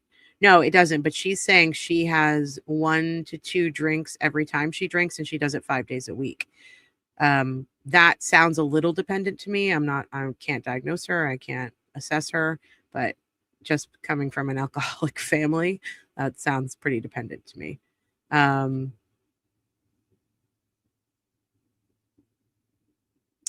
Okay. Yeah. Penny said Tufts was just out of school. She is inexperienced and should have asked for help, and due to inexperience did not. Yeah. She wanted to prove herself, in my opinion. But like right off the bat, she gets a nurse who is a bad reporter. Just it's a perfect storm. I don't know if she advertised herself as a perinatal expert, Jess, but she may have. She's 37 years old. She looks so young. She looks like a baby. It doesn't really matter how old she is. It's more about her experience. And having just been certified, she started treating this patient, and this patient turned around and tried to unalive herself and did unalive her 3 children. So I think those questions need to be asked.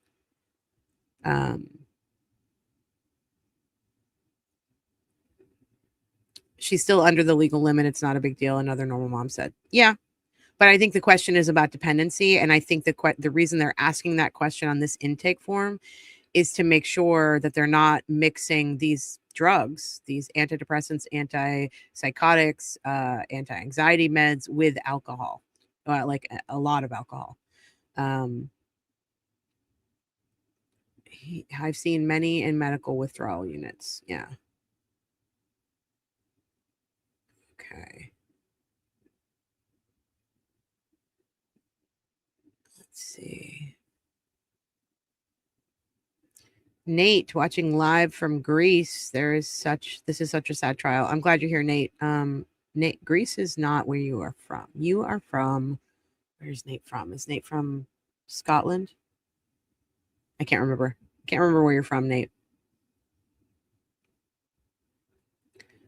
Okay.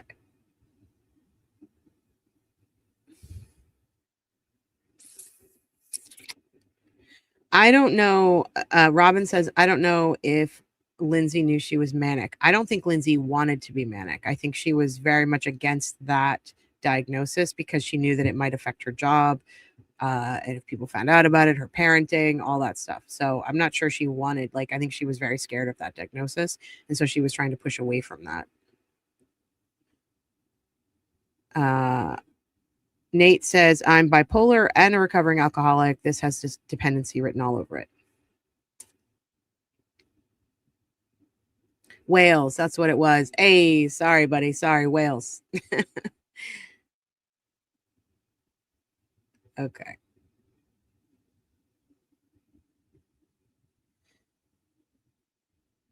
Miss K, I missed what you said. Miss K. I missed what you said. Sorry. Okay, let's get back to this. We're going through Lindsay's what she filled out, her self-reporting. Yes. Now, did those that initial survey or questionnaire that she filled out get into what symptoms she was experiencing at the time? Yes. And what symptoms did she report experiencing at that time?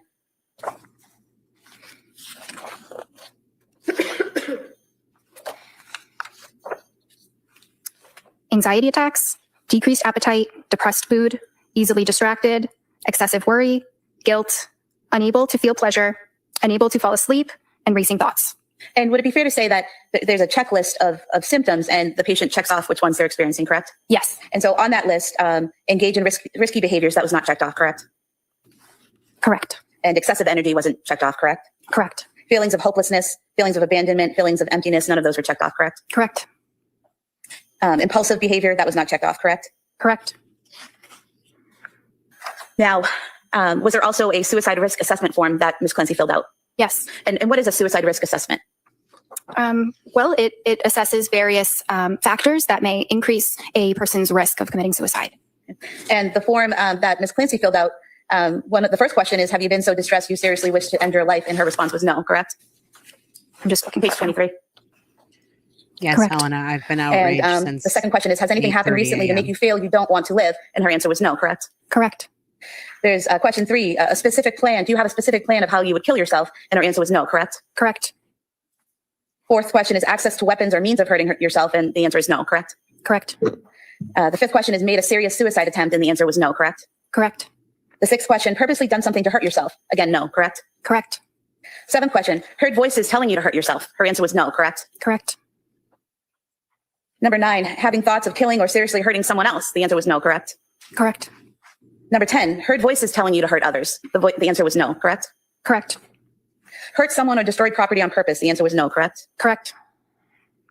In fact, the answers to every question on this suicide checklist was no, correct? Correct.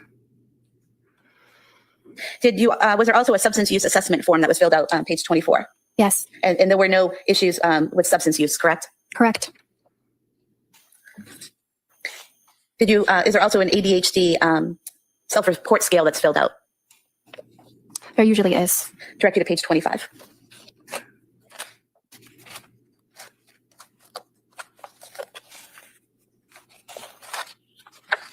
Okay.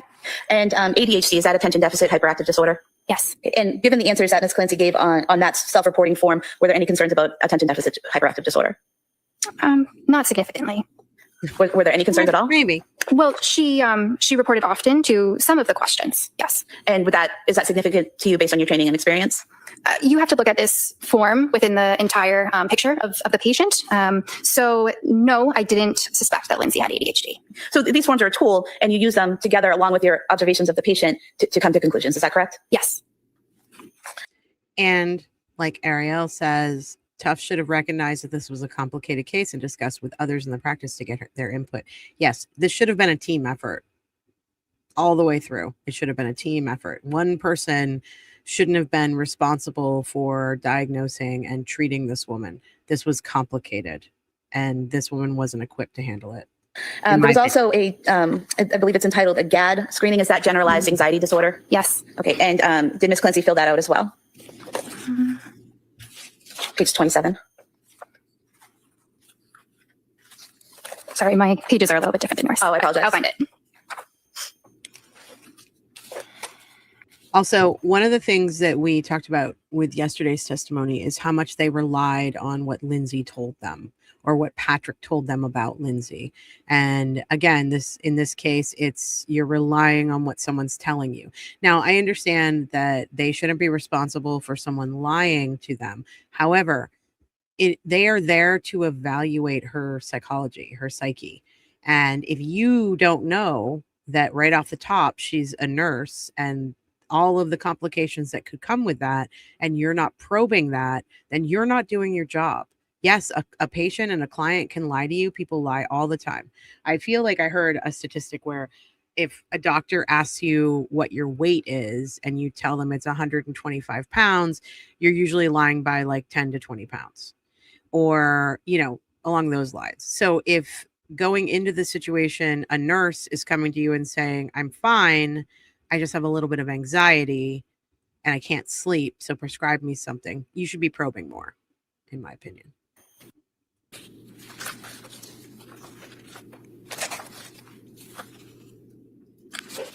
Okay. Ms. Clancy's answers to these questions, did they give you cause for concern based on your training and experience? They were highly suggestive of anxiety and anxiety disorder. And for example, number 1, feeling nervous, anxious, or on edge, she responded nearly every day, correct? Correct. Not being able to stop or control worrying, she answered nearly every day, correct? Yes. And so several of these questions were either nearly every day or several days, correct? Yes. Can I just ask what the age there? 27. Sorry.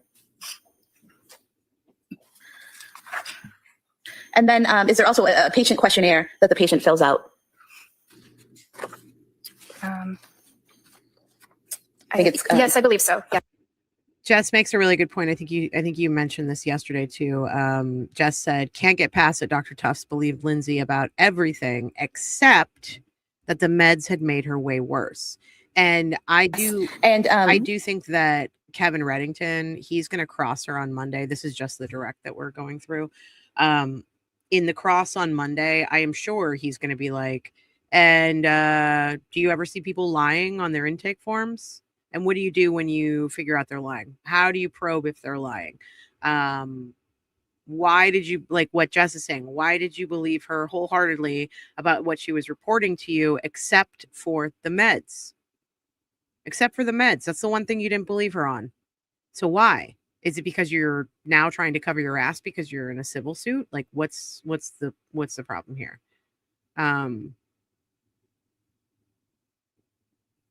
Yeah, Ariel says this is unfortunate for her career, in my opinion. Not saying that's deserved or undeserved, just very unfortunate. Yeah, she wanted to prove herself. And in my opinion, the way it feels to me is she wanted to prove herself with a big case, like not a big case like this, but like a complex patient. And she wanted to prove that she could handle it. And she kind of royally fucked it up, in my opinion. What is the purpose of this patient questionnaire? I'm not sure exactly which one you're referring to. It might be the one that asks about things like whether the symptoms affect their daily living, what their history is. Is that what you're looking at? It's entitled Tools-PHQ-9 Patient Questionnaire, and the date is 9/12. want to go short. Are you able to? Thank you. Yes. Couple of really good comments here. Robin, when did she say she had intrusive thoughts about harming her family and herself, before or after McLean? Because if before, she should have Patrick should have told the provider that. I don't know the answer to that. If anyone in the chat knows the answer to that, let me know. She did tell the people at McLean. So she was transferred from, was it Brigham or was it South Shore? She was transferred by emergency to McLean. When she got there, I asked Sam this question on the fundraiser last night. And basically I said, okay, you had Dr. Goodhart testifying that when someone is transferred to McLean by ambulance, it's usually a Section 12. Lindsay was transferred by ambulance to McLean, but when she got there, she signed herself in voluntarily, which turned her into a Section 10.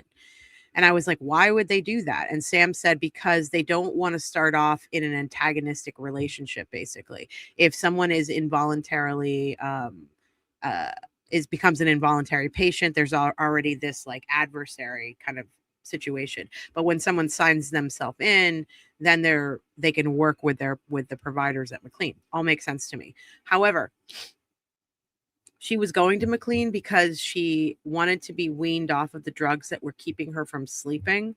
I think it was the Seroquel. And also she was having suicidal thoughts.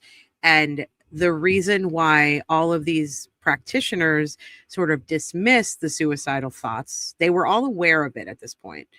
But the reason why they dismissed it is because she didn't have a quote unquote plan, which is just horrific to me. So because she had no plan to do it or no plan to hurt anybody, they were just like, okay, great. So you're just having some unaliving thoughts. That's fine. You're fine. You're fine. Oh, voices are telling you you're having unaliving thoughts. Cool. Okay. No, you're fine. You're fine. You're fine. You're fine. Go ahead. Get back out there. Get out there, kid. You got this. Rub some dirt on it.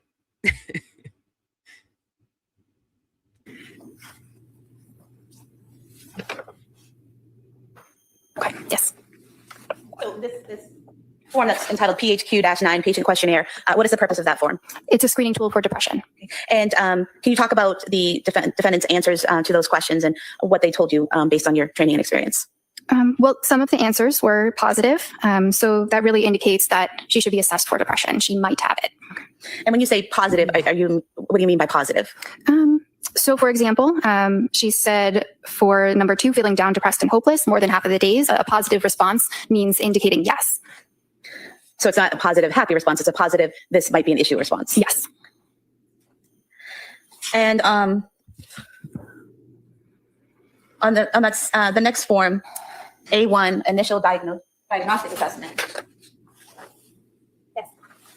There is a place there, again, well, this is for September 15th, the day you actually met her, correct? Yes. So the patient fills out the forms in advance of meeting with you. Do they then again fill out the forms when they meet with you? No, these are the same forms. Same forms, just a different date on them? Yes, because they're included in the intake note, which is what I write, but some of the information is from the patient's self-report. Okay. So would it be a combination of the forms they fill out and then what you observe and ask about during your initial meeting? Yes. And that initial meeting with Ms. Clancy, was that in person or was that a telehealth? Telehealth. Okay. Does who controls whether it's an in-person meeting or a telehealth? You or the patient? Both. Both. And if a patient told you, I don't want to do telehealth, I only want to do in person, is that an option? Yes. Good. Sorry. I'll let that stand. And can you just tell us, when you met with Ms. Clancy on that first day, did you ask her questions such as, do you have suicidal intent? Yes. What was her response? That she did not. Did you ask her if she had homicidal intent? Yes. What was her response? She did not. Did you ask her if she was experiencing any auditory hallucinations or visual hallucinations? Yes. What was her response? She did not. Did you ask her questions to determine if she was experiencing any symptoms of mania? Yes. What types of questions you asked to determine that? Well, a lot of it can be assessed without asking, but questions may look like, have you ever had a period of time in your life where you were excessively energetic and euphoric? I might leave it there and then follow up with some of the other symptoms. Did any of the questions you asked Ms. Clancy related to mania or manic episodes, did any of her answers to those questions indicate that she had experienced mania or manic episodes? No.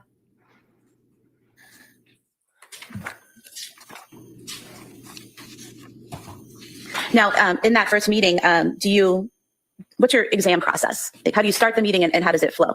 Sure. So I start the meeting by introducing myself, explaining what we're going to be doing for the day. Then I ask the patient why they're there. We talk about why they're there. I assess for different mood symptoms, anxiety symptoms, psychosis symptoms, mania symptoms, safety concerns. Then we start talking about the history. We start talking about the past psychiatric history, the past medical history, substance use. We start talking about other medicines that they have tried in the past or may still be taking. And it's not always in that order, but that's the general order. Sometimes things come up sooner. And we talk a bit about what the patient's goals are, what they're looking for in this time period. And then I may give some of my recommendations. And did you follow that process for that initial meeting with Lindsay Clancy? Yes.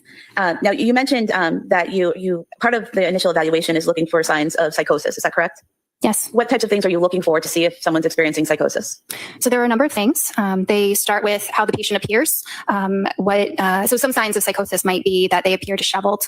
I assess what their attitude is, if they might be agitated.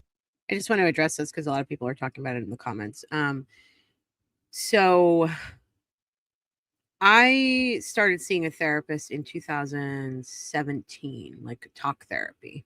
And when the pandemic happened, we went telehealth for a little while, but that really wasn't working for me. I wanted like the personal. And then after a couple of years of pandemic living, when I started with a new therapist, I think I started in 2022. Yeah. All of the therapy was telehealth. So I was doing talk therapy with my therapist for a couple of years, and I never met her in person, not once, but I felt like I knew her. I felt like, kind of what we're doing right now, you guys. So I don't find anything wrong with the telehealth aspect of this, as long as you're on camera and can see one another. You can see mannerisms. You can see if she's, shaky, if she's breathless, whatever it might be. Like I did EMDR therapy, telehealth, and it was super helpful for me. And I think once you get used to the fact that you're sitting on a camera and talking to somebody who you might not know, but after a while, after you've done that for a long time, it gets a little bit easier. And then you do feel like you know that person. So I don't find anything wrong with telehealth. And like somebody in the chat said, basically she's a mom of 3 young children under the age of 6. So doing telehealth was probably really helpful for her. So she didn't have to wrangle daycare or childcare or get everybody in the car or Patrick had to stop work or, whatever the case might be. Telehealth was probably great for Lindsay as well. We know that she was really worried about common colds and flu season. That came out in the testimony that we watched yesterday from the child services director at the club that she went to.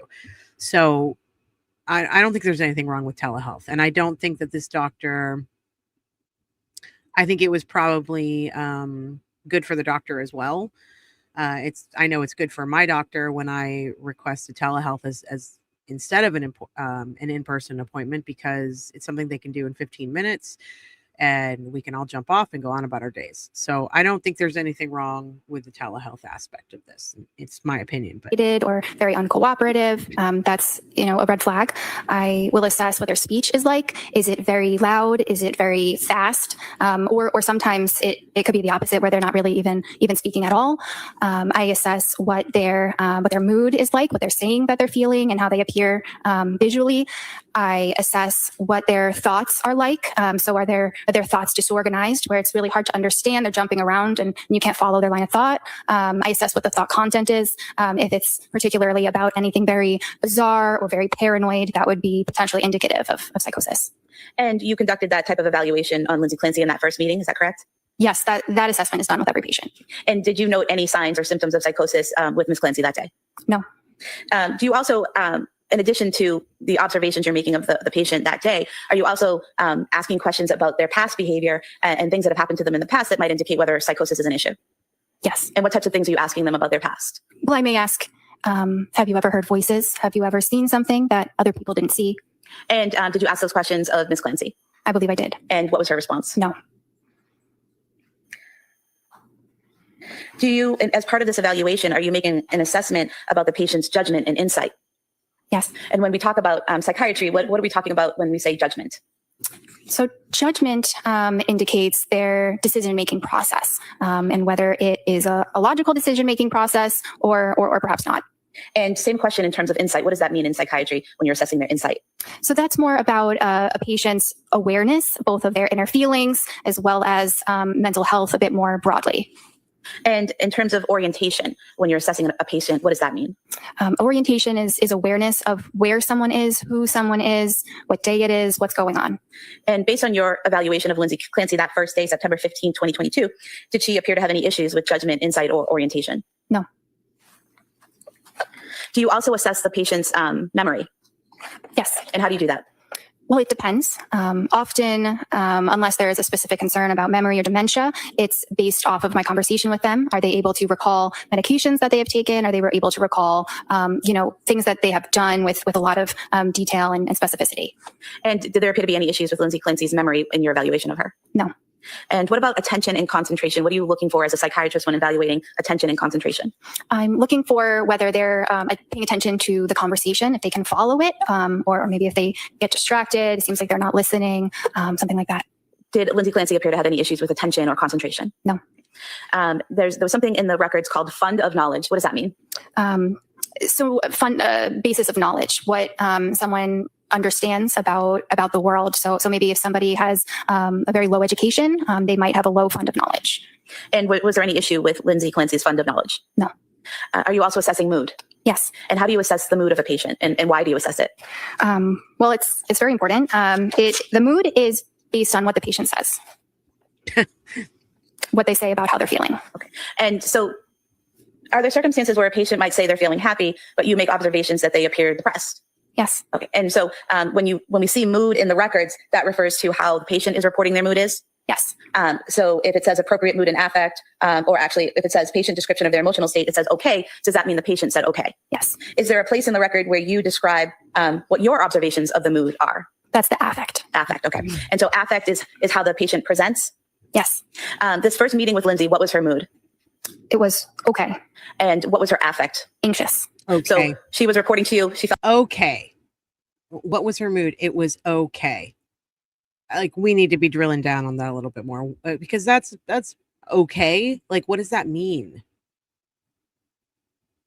I agree, Robin, you can assess someone visually via telehealth. The comment, I think it was Mal that made the comment about, you can't tell if there's someone in the room with her. Honestly, if there were someone in the room with her, I think that you would at least have a hint, because the person would be looking off, possibly if someone's saying something to her. Like, what would be the point? What would it matter if someone were in the room with her, unless that person were directing her what to say or directing her what to do? And if that person was directing her in any way, you would notice, like, looking off to the side, there would be a physical assessment of what she was doing. When Dr. Tufts is talking about fast eye movement and things like that, if there was someone in the room, I would hope these doctors would know that. But I don't know why someone would be in the room unless it was a coercive control thing. And if it was coercive control, if that's what you're getting at with Patrick, I think that the doctor would be able to, as long as they're paying attention, would be able to see the person on the telehealth visit, like darting their eyes, listening to somebody else, nodding their head at somebody else. If you can't see someone there, then she's going to diagnose her as having psychosis, I would assume. So I've never understood how folks maintain privacy for therapy sessions when you maybe have roommates in a small apartment. I can answer this question for you. The struggle is teal. So there are 4 women who live in this house with me. 2 of them are teenagers, and we all have therapy. We all go to therapy, and we all do telehealth. And sometimes we go to therapy in person. Sometimes we do telehealth. The kids mostly do telehealth because their schedules aren't, they don't permit them to be able to see the doctor in the right time. So we have noise machines, which is what a lot of small practices use anyway. So doctors' offices, like my therapist, who I used to see in person before the pandemic, outside of every therapist's door, they put a noise machine. So it's like white noise.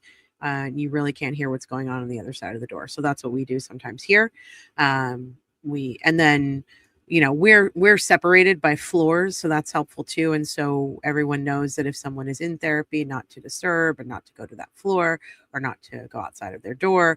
So it's a conversation really. And it's, if you want to take the step to do noise machines, that's really helpful. You can't hear what's going on the other side of that door unless someone's like screaming or yelling. So. Felt okay. You were seeing she looked a little anxious. Yes. How do you, or what is it about a person that tells you they look anxious? Like, what were you seeing with Lindsay Clancy that told you she looked anxious? It's hard to recall exactly what she seemed like. Sometimes, a person might look anxious by. Sometimes. Sustain. In your general observations of patients, what things would you look for in a patient? She doesn't like it when Reddington objects. Let's go back to that. What did he object to? What were you seeing with Lindsay Clancy that told you she looked anxious? It's hard to recall exactly what she seemed like. Sometimes, a person might look anxious by. Sometimes. Sustain. In your general observations of patients, what things would you look for in a patient to determine whether their affect is anxious? Is their voice quivering? Are they shaking a little bit? Do they appear very nervous? And what is psychomotor behavior? So psychomotor behavior refers to someone's body and their movements. So sometimes that can be abnormal.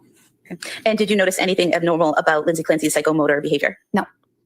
This first meeting, was that approximately 40 minutes? It was a little bit longer than that, maybe 50 to 60 minutes. Is that typical for that first meeting where you're doing this initial assessment? Yes. And was she, did she appear alone in that virtual meeting or was she with anyone? Alone. And what are treatment modality and interventions in general? So that section is referring to therapy treatment modalities. It's not asking about medications. So different forms of therapy that might be done in the session. And what would be treatment goals? Goals that we are working on or will plan to work on since this is only the first visit. So how do you determine for an individual patient the treatment modality or interventions that are needed? It depends on the patient. So basically on what you're seeing, what you're hearing, and the history they provide? Yes. And how do you determine treatment goals? So a lot of that is driven by what the patient's goals are. And you mentioned earlier that as part of your evaluation, you asked the patient why they've come to you, what they're concerned about. Do you recall Lindsay's response to that question, why she was there, what she was concerned about? I believe her biggest concern was about anxiety. And what was the treatment modality or interventions that you determined would be needed for Lindsay Clancy based on this initial evaluation? So I recommended a medication sertraline as well as individual therapy. And the medication sertraline, is that Zoloft? Yes. Okay. And when you say you recommended that the Zoloft to her, was that you telling her you have to take this medication or did you have a discussion about it? A discussion. And during that discussion, did you get the patient, Ms. Clancy's input on whether she wanted to take the medication or what her thoughts were about the medication? Yes. And do you recall the details of that conversation with her? I recall that she was generally reluctant to take medications, but at this point she was considering it and was interested in learning about what. Okay. I'm going to interject with a little personal information here. Quinn, first of all, Quinn said that's something Sam talked about. Psychiatrists should be able to assess when patients are misrepresenting. I agree. That's their job. And especially if they're dealing with a nurse who is self-reporting. I think that should just be the question right off the top, like get to the bottom of, is she telling me the truth or not? And there has to be ways to figure that out. I was one of those people because I had, and I'm just wondering if Lindsay might have been the same way. So I mentioned to you guys when I was in film school, they put me on Prozac. I had a really bad reaction to Prozac. So they then put me on Wellbutrin. Wellbutrin drowned me out. I didn't like the way it made me feel. So I asked to wean myself off of that. We did that. And then for 20 years, I wasn't on any meds. And in 2017, I had a very big personal thing happen in my relationship. And it was the first time I had gone to like talk therapy in years. I was in talk therapy for about a year. And I was one of those people that was like, I don't want to do meds. I had bad reactions to them. I just, don't want to do meds. I'd feel uncomfortable with that. Is there anything like organic or natural that I can do? And my therapist, who was not a psychiatrist, she would hear my thoughts about that. And then eventually it got to be a little too much, dealing with some of the issues at home and some of the anxiety that I was experiencing. It was during that time that my therapist diagnosed me with complex PTSD, which, yeah, probably. And we started talking about EMDR therapies and things like that. And then eventually I just finally was like, I think I need to talk to a psychiatrist. I'm going to break down and maybe get some meds for this and see if they can, and make sure they keep me away from Prozac and Wellbutrin. Those are my biggest concerns. I don't want to be on Prozac or Wellbutrin. So when I went to see a psychiatrist, we had an intake session. It was in person because it was before the pandemic. It was like an hour and a half long. We went through everything. We went through family history. We went through what made up the complex PTSD disorder and, all that stuff. And eventually, my psychiatrist started me on sertraline, which is the off-brand name of Zoloft, which is what they're talking about here. And she started me on what she called a kid's dose, so 50 milligrams. And it changed my fucking life in the best way possible. I've talked about this before. I remember after my first dose, I know that people will be like, oh, it takes 2 weeks to get in your system. My brain was so disordered, it was so anxious and all over the place that I couldn't have normal thought patterns anymore. I was too anxious. I was constantly worried that something bad was going to happen to me and everybody I love and all this stuff. And when I started taking sertraline, it's like my brain had one of those drawers that's in a toolbox that has all the screws and nuts and bolts all organized into little squares. You know what I'm talking about? All the compartments. It was like my brain was like, boop, boop, boop, boop, boop, boop, boop, boop, boop, boop, boom. We're going to put this over here. And we're going to put this over here. And we're going to put this over here. And then in the middle of all that, you can breathe and think like a normal person again. And I have been on sertraline since 2017, 18. And it's one of the best things I've ever done. But I understand this fear that Lindsay has about being put on drugs. And it makes me think that she didn't self-report the reactions she may have had to Prozac and Wellbutrin. Because Prozac used to be the thing. They would be like, oh, you're having anxiety or depression? Here, have some Prozac. And it doesn't work for everybody. It really, really doesn't. And then as a backup to get you off the Prozac, they give you Wellbutrin. And Wellbutrin, it really drowns people out sometimes. Wellbutrin used to also be used for smoking cessation. And those two meds scared the fuck out of me. And so I went for almost 20 years being terrified of taking medicine for any kind of mental health issue. And so I think that Lindsay was justified in her fear of medication. And I wish the sertraline had done for her what it did for me, but that just proves to you that we're all so different, and you have to really sort of test some things out. And you have to be heavily monitored when you're starting new medications and when you're titrating or when you're being weaned off, which is why she was at McLean.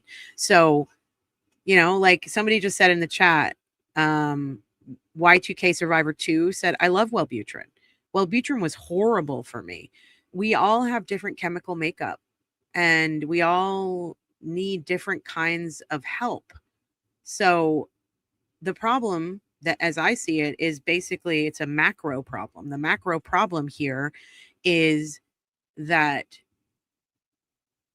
the insurance industry and the medical industry is a conveyor belt. It's like with the DSM-5 and 6 that's going to be coming out, you go boop, boop, boop, boop, boop. This person is experiencing these things. So they're obviously ADHD. This person is not psychotic. This person has postpartum depression. This person has postpartum psychosis. Okay, these are the meds that go along with that. Give that to them. Start them on a low dose. Make them go up, after a while. See what happens. It's a conveyor belt. And this is not how we should be dealing with mental health. Anyway, okay, back to it. Medications might be helpful for her. And as part of that discussion, did you explain what the medication was and the side effects and all of that? Yes. And did you have any questions for you based on your explanation of what the medication was for and what the side effects could be? I'm not sure. And why did you recommend that particular medication? So it's a first-line medication used for treating anxiety disorders. It also is a first-line treatment when women are breastfeeding. It's the safest SSRI for babies. And when you say a first-line medication, what does that mean? It just means it's one of the medications that is recommended first. Sometimes you have to try a number of different medications, but that is often a first choice. And is that based on studies and the experience of the psychiatric profession? Yes. What was the dosage that you recommended or prescribed for her for the Zoloft? 25 milligrams. And were there instructions on the prescription low. in terms of how many milligrams to take the first week and then how many to take the second week? Yes, it was 25 milligrams for 1 week and then increasing to 50 milligrams. And that was your initial prescription and what should have been on the pill bottle, correct? Yes. Was there ever a call from the defendant where she called you and said that she was having trouble with the 25 milligrams and you recommended her go to the 50 milligrams? No. You said you also recommended therapy, is that correct? Yes. And after mental health, did they have therapists on staff? Did you guys hear that? Who said something? Trouble with the 25 milligrams and you recommended her go to the 50 milligrams? No. That was weird. I don't know what that is in the background. Strange to me that she was having issues at 25 milligrams because that is a baby dose. Like I said, I started at 50. They told me that was the kid dose. I went up to 75. The one time I tried to go up to 100 on the sertraline, that's when I started having the bad side effects for sertraline. So I went back down to 75 and I've been at 75 since 2018 and it's perfect for me. Do I want to admit this to you all? Yes, I do. I wanted to not be dependent on sertraline. So there was a time where I was like, I skipped a dose on accident. Let's see what happens if I skip another dose. And I did that for 2 weeks. And I was getting a lot of shit done. I was very manic. But I was also, the anxiety was coming back in, the agitation was coming back in, and I realized that I had done the wrong thing. And so I went back on it. And so you really need to, at every stage of this, talk to your doctors. I found it to be an odd question that she asked. So when the 25 milligrams wasn't working for her, you told her to go up to 50 and she said no. And then somebody in the background said something and this witness is looking at whoever said it, but I don't know what was said. I found that was a really strange question. You said you also recommended therapy, is that correct? Yes. And after mental health, did they have therapists on staff that you referred Ms. Clancy to? Yes. And do you know if she took advantage of that resource? She did. Do you know which therapist she saw? Yes. Who was that? Jennifer McAllister. And how does it work when a patient is at Astor Mental Health? They're being seen by a psychiatrist. They're being seen by a therapist. Is there someone that's kind of in charge of the treatment of the patient that oversees everything, or is it all just individual? The psychiatrist is in charge. Okay. So you would have been in charge of Ms. Clancy's treatment? Yes. And as part of your and guide your treatment of her? Yes. What were the treatment goals for the defendant? I don't recall exactly what her words were. Would the goals be what your patient tells you? Yes. Your goals would be what the patient tells you. That's so crazy.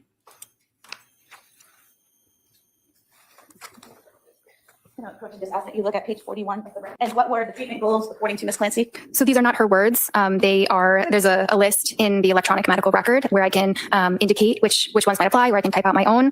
So the treatment goals based on what we had decided on together were symptom reduction and improved functioning. And you said that Ms. Clancy had been a little reluctant about starting medication. Did she tell you why she was reluctant? Yes. And why was that? She was worried about having side effects. And did she mention which specific side effects or just side effects in general? I thought it was in general. And as a result of that concern, is that when you went over the potential side effects of Zoloft? Yeah. That was a very interesting answer. I thought it was in general. Obviously, it was not in general. Yes. And after having that discussion and you explaining the side effects of Zoloft, how did the two of you leave it in terms of whether she was going to take the medication or not? I told her what my recommendation was, that she should start the sertraline. I'm not sure if she told me definitively if she was going to take it or not. She might have needed some time to think about it. And based on your evaluation with Ms. Clancy, everything you learned about her history and how she presented that day, did you have an initial diagnosis? Yes. And what was that? It was a generalized anxiety disorder, and it was an adjustment disorder with depressed mood. What is generalized anxiety disorder? It's an anxiety disorder where an individual may have a lot of different worries. They may also have physical feelings of anxiety, but they're worried about a lot of things, not really just one thing specifically. And what is adjustment disorder with depressed mood? So adjustment disorder refers to the fact that there may be symptoms, but they are kind kind of secondary to the situation. So they don't meet the full criteria, say, of a major depressive disorder, but there were some symptoms of depression. Is this a good place Yes. to start? All right, members of the jury, this is, it's 1 o'clock. We're going to take the afternoon recess. I'm going to ask you. Okay, afternoon recess. Oh man, this one is still going though after the break. Let's see. Let's see where we are. I can't see my screen. Hold on.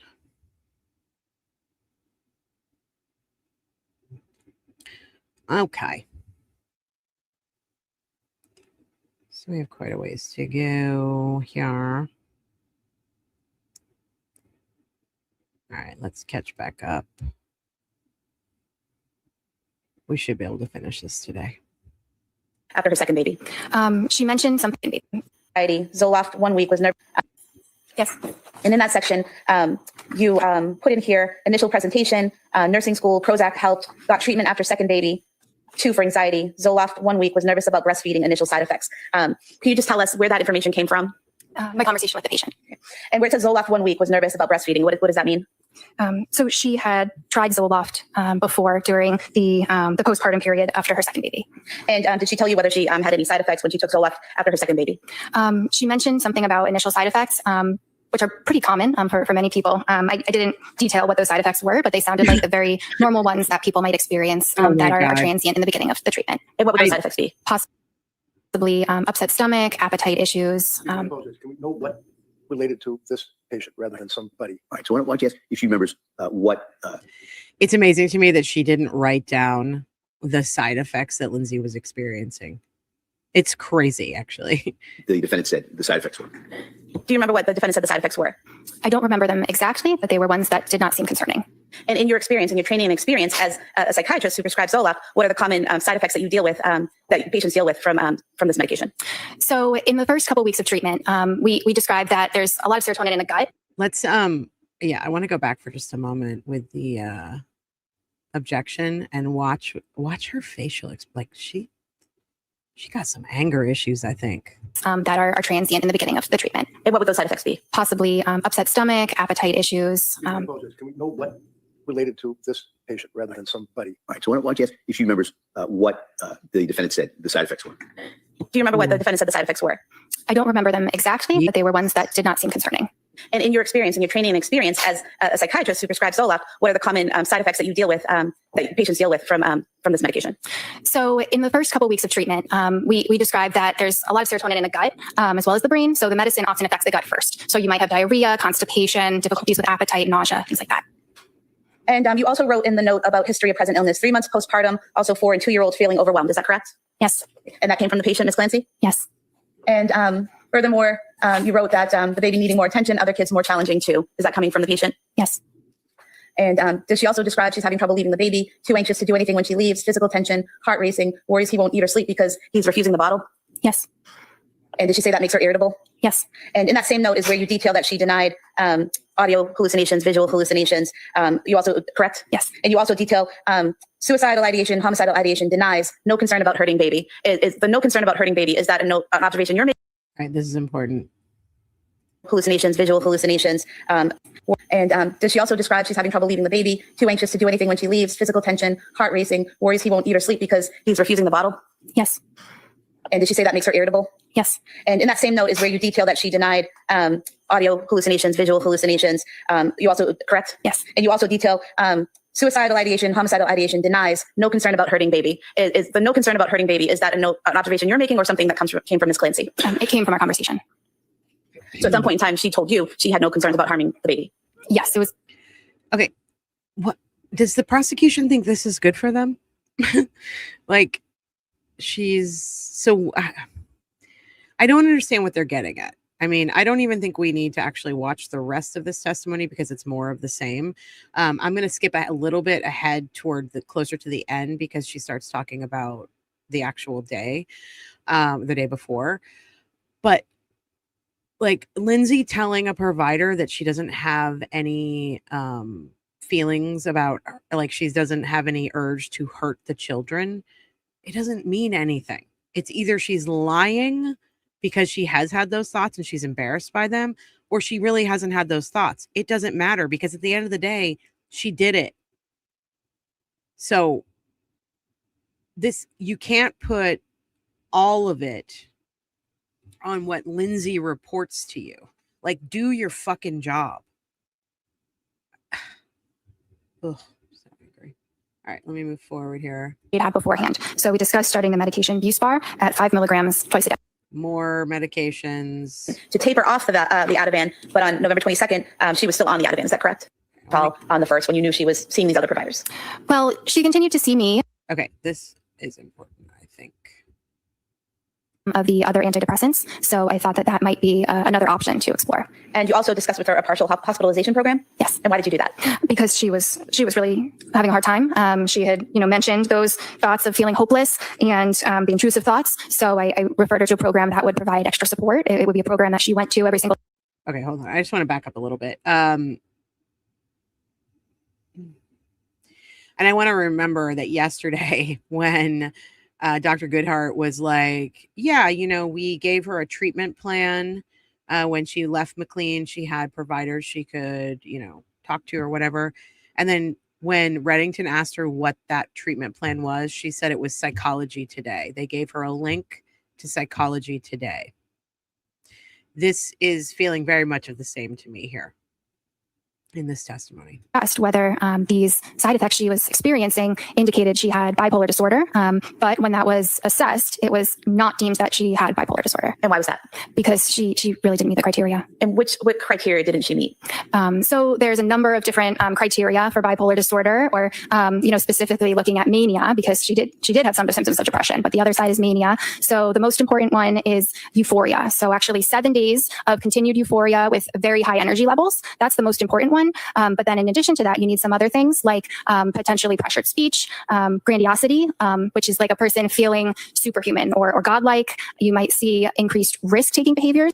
I don't know, like running a 5K the same week that you give birth, or tackling the entire garage right after you give birth, or all the people that reported how well she seemed on the days leading up to the unaliving. I don't know, all those things. Are you talking about, Dr. Tufts?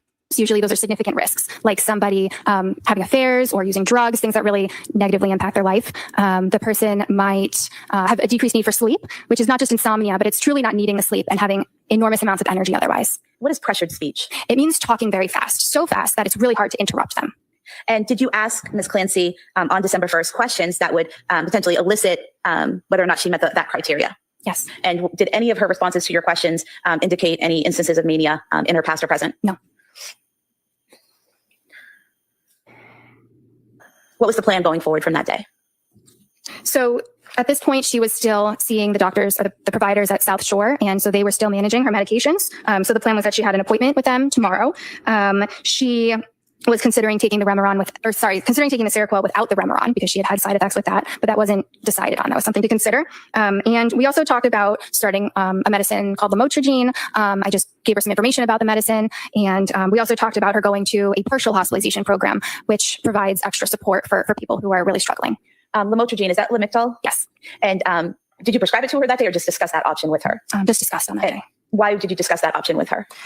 Because it was clear that she had depressive symptoms and she was not tolerating some of the other antidepressants. So I thought that that might be another option to explore. And you also discussed with her a partial hospitalization program? Yes. And why did you do that? Because she was really having a hard time. She had, mentioned those thoughts of feeling hopeless and the intrusive thoughts. So I referred her to a program that would provide extra. Intrusive thoughts of hopelessness. And they just referred her to another program. This is getting serious. And this is obviously side effects of the drugs, the cocktail of drugs she's being put on. Bite My Bits said it would be cool if you had Sam B on to talk about some of this. I would love to. I actually invited her to come on when I was on the fundraiser last night on Emily C's channel, and she said yes. So we just have to work that out amongst ourselves. But yes, I think Sam B will be coming on the show. Support. It would be a program that she went to every single day, not hospitalized. She could still stay at home and be with her family, but that she would have all day care every day for, as long as that was needed. And what program was that you referred her to?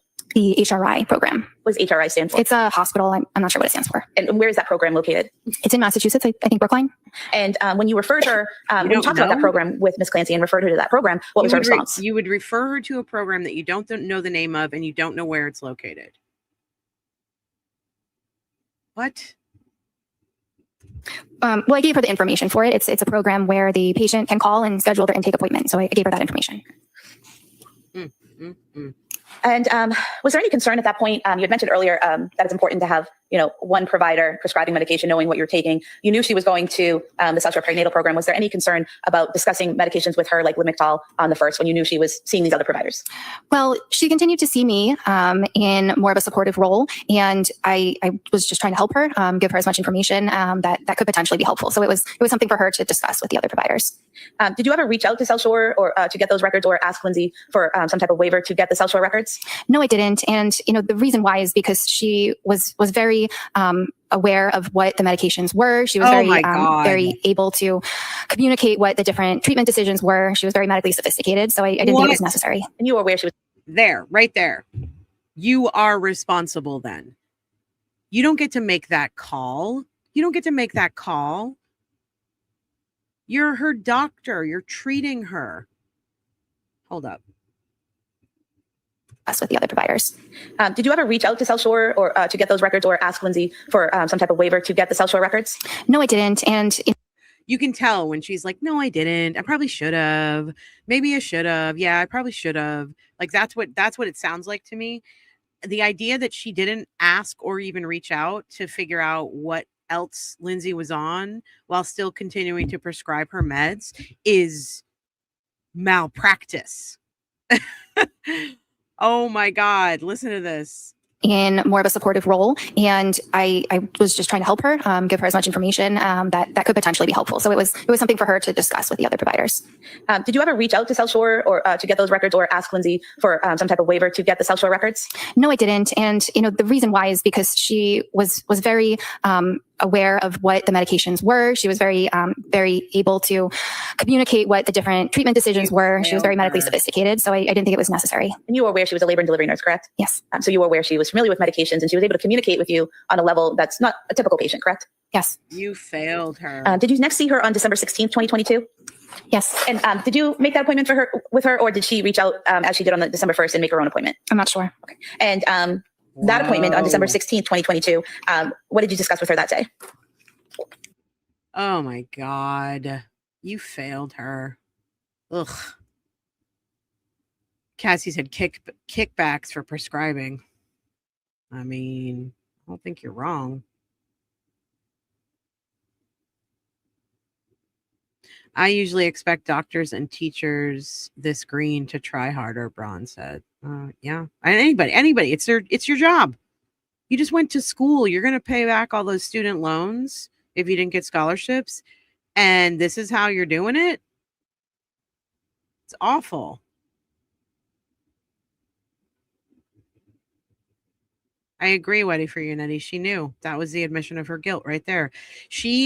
All of these people, both psychiatrists we've heard from, what it feels like to me is they're like, oh, we can phone this one in because this woman is a nurse and she knows better. She knows how these meds work. She knows what she needs to do. We can just phone this in, y'all.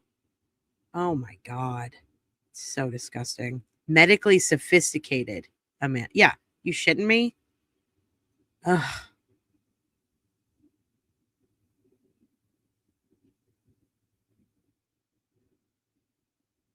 Ugh.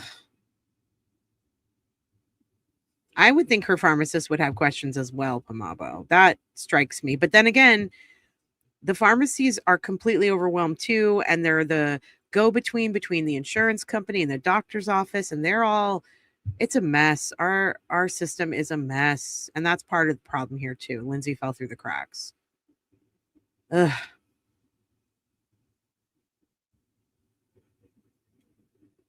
Quinn says, I just don't think you get to write down poor insight, then claim you didn't need to check your meds. Yeah, right? Ugh. Whoa. You guess, being very sweet and generous here. Soap, thanks for the $8. Very generous. Thank you. In sum, this psychiatrist assessment and treatment could have been an email. It's funny, but I mean, it's tragic, but it's true. Lex, oh my God, Lex, thanks for the $20. Thank you. Says real life mental health experience here in Mass, mobile crisis, came to house, gave us info about inpatient. Husband did 5 days inpatient, 10 days outpatient, as all insurance would approve, and then on our way to figure it out, on our own to figure it out. Yeah, that's some insurance companies do not like to cover mental health stuff. Faux show. Thank you so much for the $20 super chat. Appreciate you. So she was still not feeling well. She said, I'm having a really rough time. She said she found something that was helpful for her sleep, Valium and quetiapine, which is Seroquel. She said it finally works, but feeling very depressed during the day, no motivation, had some SI, so suicidal ideation. So she went to Mass General emergency room, declined inpatient. She was feeling hopeless, but didn't have any intent or suicidal plans. No plans. So let her go. When she told you that she had some suicidal ideation, did you ask her specifics about that? Yes. And what was her response? So she described it as this hopelessness, like a fear of not getting better. Did she have a plan on a plan to kill herself or a plan of how to kill herself? No. And you mentioned she told you she went to Mass General Hospital Emergency Department because of these feelings. Is that correct? Yes. And did she tell you that they had offered her an inpatient program at McLean and she had turned them down? Yes. Did she tell you why she turned them down? I don't remember. What? Did she tell you about plans? Did she tell you what she was? What? I don't remember. How is it not in your notes? Why she turned them down? You have a patient who just told you, I am having suicidal thoughts and I don't like the way I'm feeling. So I went to the emergency room about it. They gave me information about an inpatient program and the patient turned it down. And when she is asked on the stand why the patient turned it down, she said, I don't know. I don't remember. It's not in her notes. This is insane. This poor woman. Oh my God. Ugh. Joy says, retired nurse. Thank you for your service, retired nurse Joy. I will admit that I don't know a whole bunch about antidepressants, antipsychotics, etc. Not my specialty. Just because she's a nurse doesn't make her an expert. Yeah. Like that's what I'm saying. I think people saw, oh, this woman's a labor and delivery nurse. She's got this. We can just phone this one in, y'all. Everything's fine. Everything's fine. And they just phoned it in. And then she unalived her children. Good job, everybody in Massachusetts. Good job. Good job. Yeah, Mal, great question. Did the patient perhaps turn down inpatient because she has a newborn baby at home and she thinks that nobody else can take care of that baby? Except for Lainey the nanny? Oh my God. Taken for medication at that point in the plans for medication? She said she was taking a mixture of the Valium and the quetiapine. Who in the audience thinks that this woman, Dr. Tufts, was annoyed and was a little butthurt because Lindsay went to South Shore and had a different team of doctors working to help her, and she was feeling in her little Fifi feels that insecure because she was fresh out of school.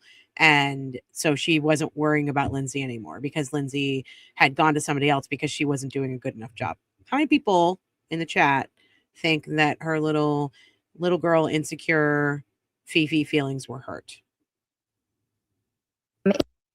And there was a plan to increase the quetiapine, but currently she was taking 200 milligrams. And did she also talk to you about the women and infants program in Rhode Island? Yes. And what did she tell you about that? She said that she was referred and appointments were being scheduled. And were you familiar with that program? I've heard about it. What type of program is it? It's one of those partial hospitalization programs that I had mentioned, but it is focused on postpartum. So I thought that was a good fit. Postpartum what? Depression, psychosis, what? Why is she glaring at everybody? Did she tell you during this appointment that she thought that her depression was related to the Seroquel? Yes. And did she tell you why she thought that? She thought there was some coinciding of the timing in which she started the Seroquel and started feeling more depressed. And did you note in the records that it was unclear if Seroquel was causing the depression as reported?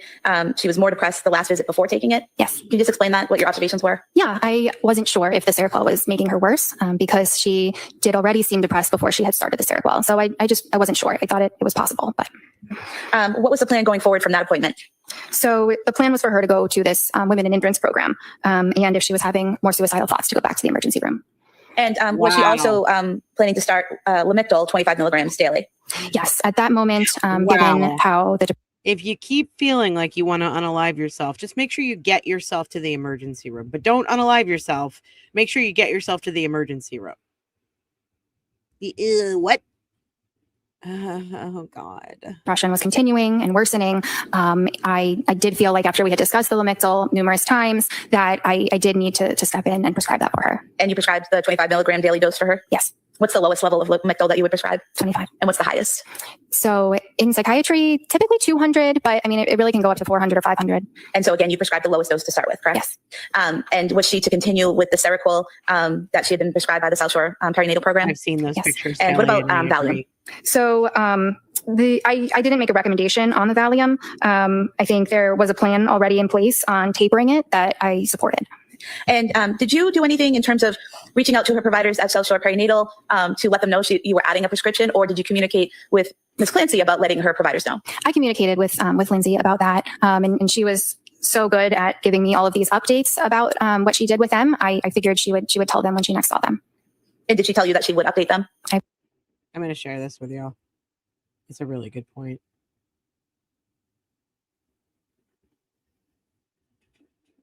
Where is it?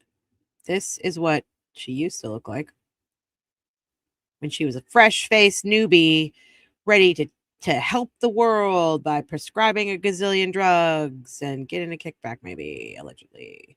This is her before. This is what she looked like, buffo. Dr. Tufts is a psychiatrist who attended medical school at the University of Vermont and completed her residency training at Boston University. She employs a multidimensional treatment approach that utilizes tools such as medication, psychotherapy, mindfulness, and lifestyle changes.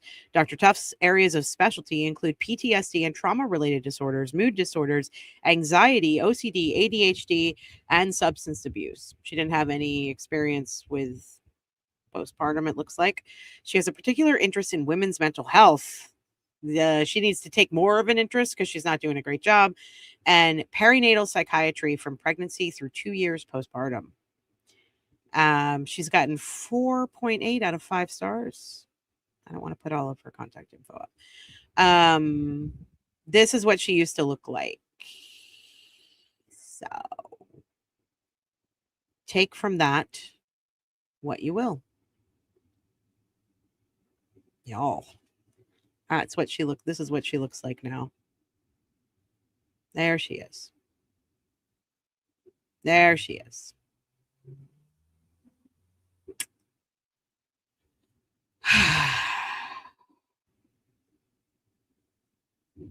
Yeah. Okay. I believe so.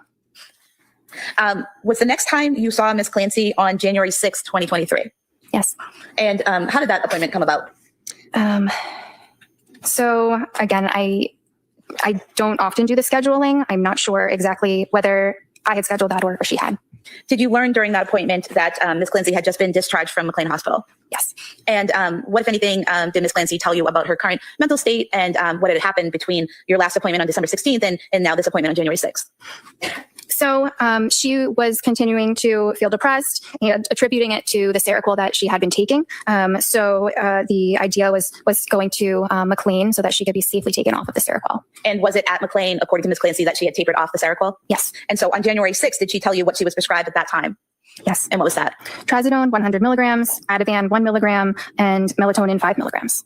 And are these all low doses of these medications? Yes. Did you ask her if she had current suicidal ideation? Yes. And what did she say? No. Did you ask her if she had homicidal ideation? Yes. And what was her response? No. Did you observe any signs or symptoms of psychosis in her presentation, answers, or behavior? No, I did not. Did you ask her about whether she was having side effects from these medications, the Trazodone and the Ativan and the melatonin? Yes. What was her response? So the only side effect she felt was that potentially when the Ativan would wear off, she would take it at night, and then in the morning it would wear off, and she would feel more anxious after it wore off. And in terms of the Trazodone, did she say she had any side effects from the Trazodone? No. And melatonin, was melatonin? Melatonin is a chemical that the brain makes that tells us it's time to go to sleep. It's associated with the circadian rhythm. It's not a prescription, actually. It's a medicine that you can pick up in over the counter at the pharmacy. And is it just to help regulate sleep? Yes. What was her mood, according to Ms. Clancy, on that date? She was. Everyone in the chat's like, I wouldn't, let her prescribe me anything. She looks like she's 22 years old. I wouldn't let her talk to me about anything to do with mental health or prescribe me anything because of how angry she is. The way that she judges people with her eyes, I'd be like, oh, hell no, get me the fuck out of here. Get me some old grandma or something, or get me Kevin Reddington, honestly. I'd rather talk to him and I'd rather have him prescribe me. Feeling numb. Numb. Did that cause you any concern? Yes. And why is that? Well, she still appeared quite depressed. And in what way? Was that her affect? It was, yes. Her affect was congruent, meaning it was the same as her mood. So, just so we can understand. So if I tell you I'm happy and I appear happy, is that congruent? Yes. And if I tell you I'm happy but I appear sad, is that incongruent? Yes. And is that important when evaluating a patient? Yes. And why is that? Sometimes. You're letting her dig this hole right now? They're letting her dig this hole right now. They just made the point that we've been talking about. If a person says she's happy and looks sad, then it's not real. So she should have seen, understood what was happening with Lindsay a little bit more and taken her time. Why are we rushing through this, y'all? It's not congruent. And, there could be all sorts of reasons why, but it's just something to pay attention to. And so on this day, though her mood and her affect were congruent. Yes. Okay. And was there a plan formulated for that day, on that day? Yes. So the plan on that day was to increase the trazodone to 150 milligrams. She had previously taken that dose and tolerated it well. And she had just come off of the Seroquel at Mass General, at McLean. So we were still in a phase where we were monitoring to see if the depression might get better off of that medicine. And is that why you didn't immediately prescribe a new antidepressant? Yes. And was she to continue the Ativan at 1 milligram per night and the melatonin at 5 milligrams per night? Yes. And I believe in this note for under condition, you wrote deteriorating. Yes. And why is that? So it sounds like a very strong word. I will give some context that she wasn't improving and she wasn't really unchanged. She appeared a little bit. She really just qualify deteriorating. I mean, I get what she's saying, but regardless, the patient is deteriorating. Literally. Are you kidding me? You're going to qualify that? I mean, I'm sure that the prosecution, prepped her to say this, but yeesh. FBI ice cream truck. The prosecutor is trying to get a guilty verdict out of feelings, not out of evidence she has presented. Exactly right, my friend. Exactly right. Worse than the last time I had seen her. So the best word is to say deteriorating. Okay. Was there anything about her presentation or affect, things that she told you that led you to believe that she was in imminent danger of harming herself or someone else? No, there wasn't. And we had, she was feeling depressed and we had a plan to address that. Is there something you can do if you have? You had a plan to address that when you've already had several plans to address it. And what your plan is not working. And just adding more meds to the cocktail she's already been on was detrimental. So there is no plan, Dr. Tufts. The patient who you think is at risk of harming themselves or others? Yes. And what is that? I could issue a Section 12, which would mandate that they be brought to a hospital for treatment, or at least for evaluation and then possible treatment. And did you feel that was necessary at that time with Ms. Clancy? No. And when you're evaluating a patient, taking the history, looking at their current state, looking at what the answers they give you to the questions, are you reliant on the information that they give you? Yes. So if a patient withholds important information, is it hard to make a diagnosis or a plan? Yes. Was your next appointment with Ms. Clancy on January 9th, 2023? Yes. And what was discussed at that appointment? So she said that the trazodone increase was helpful. She was still getting that rebound anxiety the day after she took the Ativan. The mood was okay, but she was feeling like she was still flat. She wasn't able to cry, but she said she was able to laugh a little bit and hadn't been having recent thoughts of suicidal ideation. Had not been. And did you also ask her if she had any homicidal ideation? Yes. And what was her response? No. Did you notice any signs or symptoms of psychosis? No, I did not. Did you have a discussion with her about trying an antidepressant? Yes, I did. And what was that discussion? So at this point, she had been off of the Seroquel for a couple weeks and she wasn't getting better. So I thought that suggested the Seroquel might not have been what was causing depression and it was depression. So that was what we needed to treat. And what were your suggestions for treatment of the depression? We considered some different options. We didn't pick a medicine on that date, but we considered amitriptyline and Wellbutrin. And Wellbutrin was one of the medications she had taken when she was in nursing school, correct? Yes. And you discussed those medications on the 9th. Why wasn't a decision made that day? Because we had made a different medication change because of that rebound anxiety with the Ativan. We decided to switch that to diazepam, which is Valium, and it has a longer half-life, meaning it's broken down by the body much more slowly, so you're less likely to get that rebound anxiety. And also the nice thing about the diazepam is it's easier to stop gradually. You can every week or every couple of weeks, you can increase the dose by just 1 or 2 milligrams, so it's a lot easier to stop. So I felt that was a better alternative. And she also wanted to be off of the Ativan, so and be able to sleep without that kind of medicine. And I don't think I asked you this before, but what is rebound anxiety? It just means that when the medication that treats the anxiety gets out of the system, the anxiety comes back and it comes back even worse. And you explained it a little bit, but what is a half-life of a medication and what does that mean in terms of the body processing and how it affects you? Yeah, so it's a little bit complicated, but it's basically the time it takes for half of the medicine to be broken down by the body. And that tells you or indicates to you how long it lasts in the system? Yes. And so you were saying that Valium, the diazepam, the Valium might avoid the rebound anxiety because it's slower to leave the body. Is that right? Yes. Did Ms. Clancy send you, after this appointment on the 9th, January 9th, did she send you emails on January 11th, 2023, asking you about your knowledge and thoughts on ketamine therapy and whether that would be a good option for her? Yes, she did. Yes. And what was your response to that? She was concerned about breastfeeding. That was one of the biggest concerns. If you can't find it, I can bring it up to you. I think I have it. So I mentioned that it's a great option, but it can be hard to get the insurance coverage for it. Usually you need to have demonstrated that you've tried 4 different antidepressants first, and so that it might be necessary to try another medicine first. Okay. In that email where she was asking you about ketamine therapy, did she tell you that did she say, I'm still feeling a very low mood, no motivation, just very depressed. This has been going on for months now, and I'm getting desperate for something that would work quickly to get me out of this depressed state. Do you remember that being part of the email? Yes. Had she indicated thoughts like that to you before, wanting something that would work quickly to help her feel better quickly? I mean, she may have said that once or twice. Do you know where, did you ever recommend ketamine therapy to you, or is this something she broached to you in this email for the first time? It was something I had considered because at this point she was starting to be a bit treatment resistant, and ketamine is a treatment for treatment resistant depression. So it's a reasonable thought, but I didn't think we were at that point yet. And you mentioned that insurance companies usually require you to try 4 antidepressants. Is that correct? Yes. And when you say treatment resistant, is that someone who is in depression, but the typical medications aren't working for them? Yes. And did you have an appointment with Ms. Clancy on January 16th, 2023? Yes, I did. And what was your interaction with Ms. Clancy on January 16th? Her mood was still very low. She was still depressed. It was she was able to get out of bed and take care of her basics like hygiene and eating. Her concentration was fine, and she was doing what she needed to do to take care of her baby, though she subjectively felt like the bonding was forced with the baby. She told you that the bonding felt forced with the baby? Yes. Did you ask her if she had suicidal or homicidal ideation? I did. And what was her response? No. Did she show any of the signs or symptoms of psychosis on that day? No, she did not. Did you have a discussion about a Valium taper? Yes. And why did you have that discussion? Who brought that up?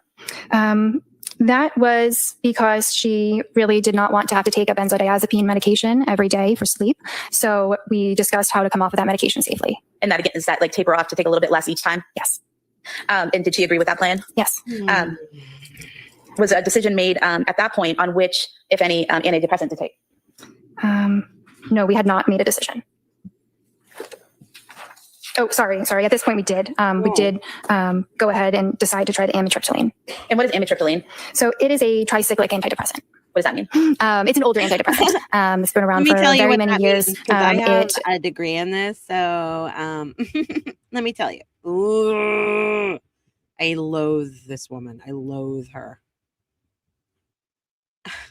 Let's play that moment one more time. Go ahead and decide to try the amitriptyline. And what is amitriptyline? So it is a tricyclic antidepressant. What does that mean? Let me. I loathe this woman. Look at her face. She is laughing. Oh my God. Hyacinth, this is what first drew me to this case. It was that she went through so many meds in such a short period of time. It's insane. You're absolutely right. It is insane. And look at this woman's face to prove it. Oh yeah. Cash App, Laura McLean. Thanks for the $20, darling. I appreciate you. But Mel, she's actually an MD. So actually, where is your MD? I live in MD.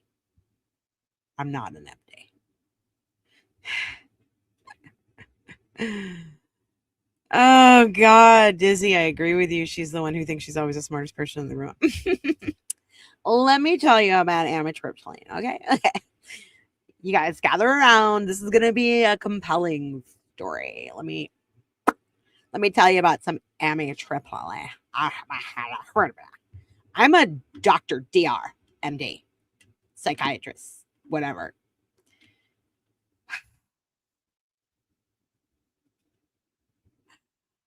I gotta watch it one more time. Amitriptyline. And what is amitriptyline? So it is a tricyclic antidepressant. What does that mean? I know, that's so silly because there's so many lay people here. I'm gonna cry. Okay, we're almost done. I can't with this woman anymore. We got like 10 minutes left. Ugh. God, I cannot wait for Kevin Reddington to rip this witness apart. Figuratively, obviously. It's an older antidepressant. It's been around for very many years. Hey, hold on. Everyone keeps bringing this point up, and I just want to, I want to make this point in the only way that I know how. Lovely Flight said, "Do you know what these doctors in quotes get from the pharma sales folks? Question marks.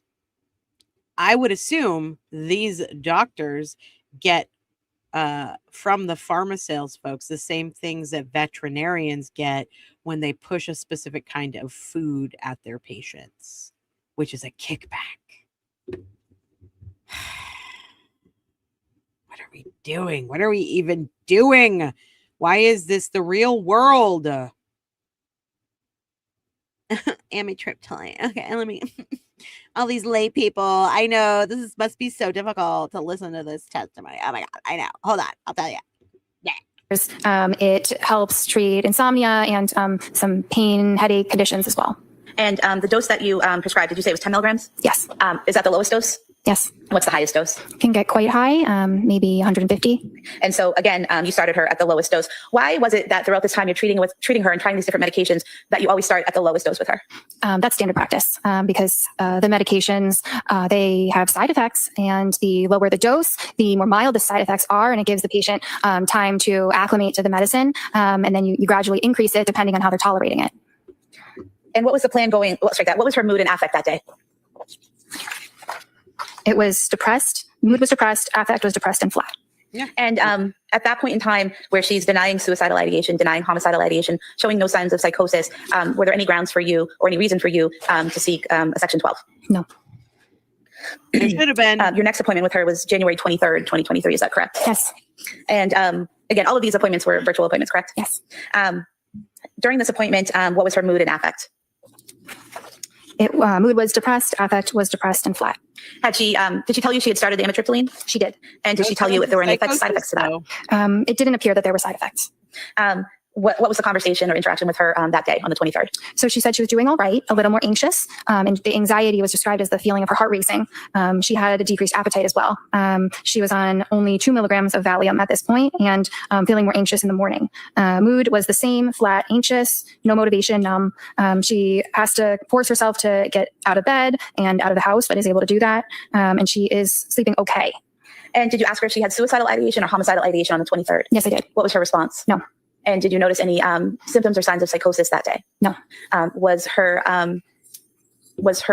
any difference in her rate of speech or speech pattern? No.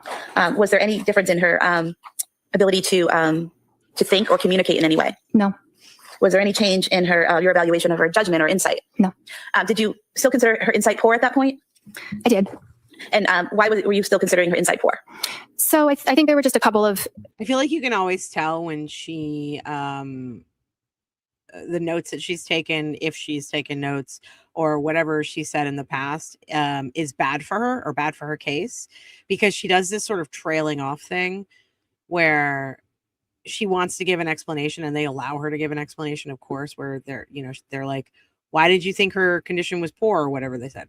And she's like, well, yeah, it's because, and she just,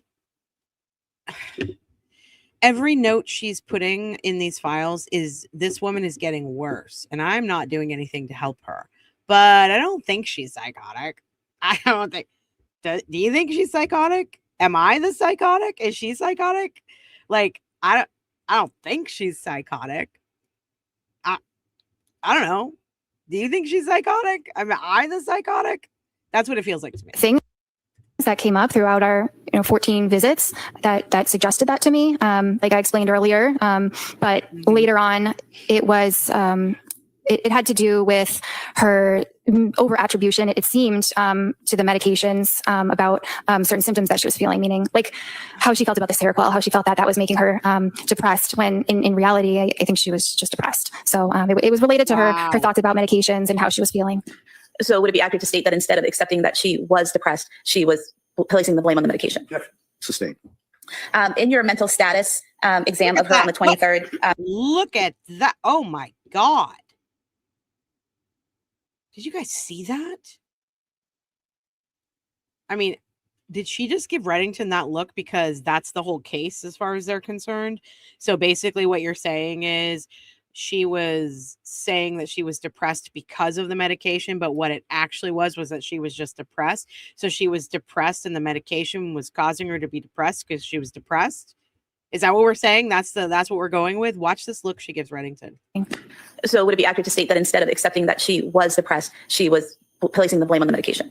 Sustained. In your mental status exam of her on the 23rd, how was her appearance?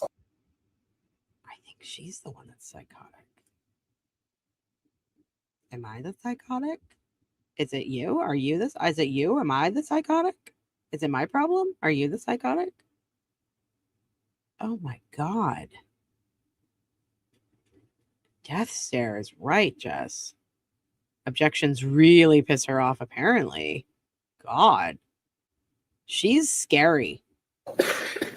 She makes me She was appropriately dressed. How was your rapport with her? Oh, she was It was appropriate. dressed. Great. How was her speech? It was appropriate. It was Normal. appropriate. How was her thought, Yeah. content, and process? Appropriate. How was her cognitive abilities There were no deficits. and her psychomotor activity? Normal. Normal. What was the plan going forward on that day? So we were going to continue the same dose of the diazepam because she was feeling a bit more of the anxiety. So we said to slow down the taper, and we increased the amitriptyline to 20 milligrams, thinking that would also help with the sleep. And More meds. at any More point in time, meds. did she tell you she was planning to kill herself? No, At any point in time on the 23rd, did she say she was planning to kill her children? no, Oh, do you absolutely see not. how she's wording that? Do you see how she's wording that? Did she ever tell you she was planning to kill herself? Did she ever tell you she was planning to unalive her children? No. But she did talk about suicidal ideation. She did have suicidal ideation, and she did tell Patrick and her family members she was worried she was going to hurt the kids. The fact that she had no plan for it, that's what they're basing all of this on. So the prosecutor is using her funny words to be like, did she tell you she was planning to kill? Not, did she tell you she was thinking she might, or she was thinking about it? Was she planning to? Oh my God. Okay, this is the end of it. At any point in time during your interaction with her in that session, was there anything about her affect or demeanor, her behavior that indicated to you that she was a danger to herself or others? No. Was there any reason, based on your evaluation of her in that session, that would give you grounds to file a Section 12 on her that day? No. Throughout your time treating Ms. Clancy, did you continue to recommend that she attend individual therapy? Yes. And why is Legal that? Questions. It's very important. And is there a reason it's important, or like what are the benefits? Yeah, it has Yeah, many studies have. let me tell you about therapy. Yeah, like we're here. Let's all just like talk about therapy. Yeah. Continue to recommend that she attend individual therapy. Yes. And why is that? It's very important. And is there a reason it's important, or like what are the benefits? Yeah, it has many studies. studies have been done to show the efficacy of therapy as a component of treatment for depression and anxiety. So, some people may only do medicine, some people may only do therapy, but the best response is a combination. Thank you, doctor. And nothing further. Counselor Tracy, a great sidebar. She thought she was going to get crossed today. She was getting prepared for it. She did not get crossed on that day. They had the whole weekend to think about it. Womp, womp, womp.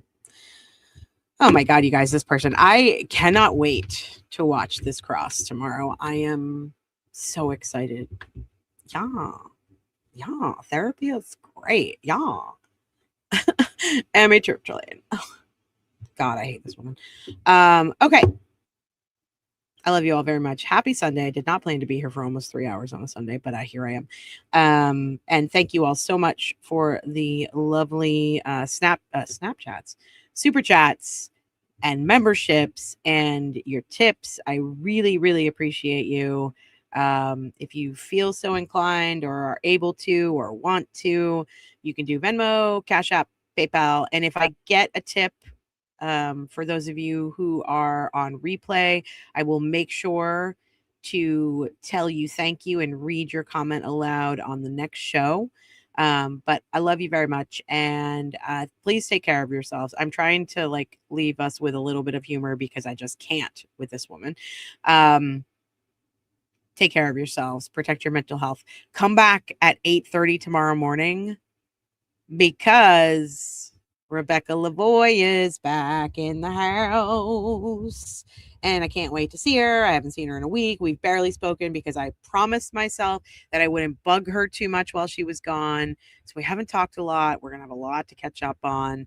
Doubleheader tomorrow, 8:30 tomorrow, regular stream, 5 p.m. cross roast. If you're not a member, you might want to become a member because we have a hell of a good time on our members only cross roast every Monday night. Let's go, lesbians. All right. I love y'all. Have a great rest of your weekend. I will see you first thing in the morning with Rebecca Lavoie. And then I'll be back at 5 p.m. tomorrow night and on Tuesday to go over this cross. Cannot wait. See you next Tuesday, y'all. Good morning, everybody. I am Mel Barrett. I'm Rebecca Lavoie, allegedly. I'm Smile. Happy Monday, everybody. I am Mel Barrett. I'm Rebecca Lavoie. Happy gay summer, Mel. Happy hump day, everybody. I am Mel Barrett. I'm not humping anybody. I'm Rebecca Lavoie. Happy Saturday, everybody. I am Mel Barrett. Oh, no. I'm Rebecca Lavoie, and my mic is muted. Good morning, everybody. I am Mel Barrett. I'm Rebecca Lavoie, and that's Briscoe. And welcome to Something's Off, a true crime podcast where we swat the haters aside with our astute takes and humor and joy. And the joylessness I don't of give those a fucking people. Hags.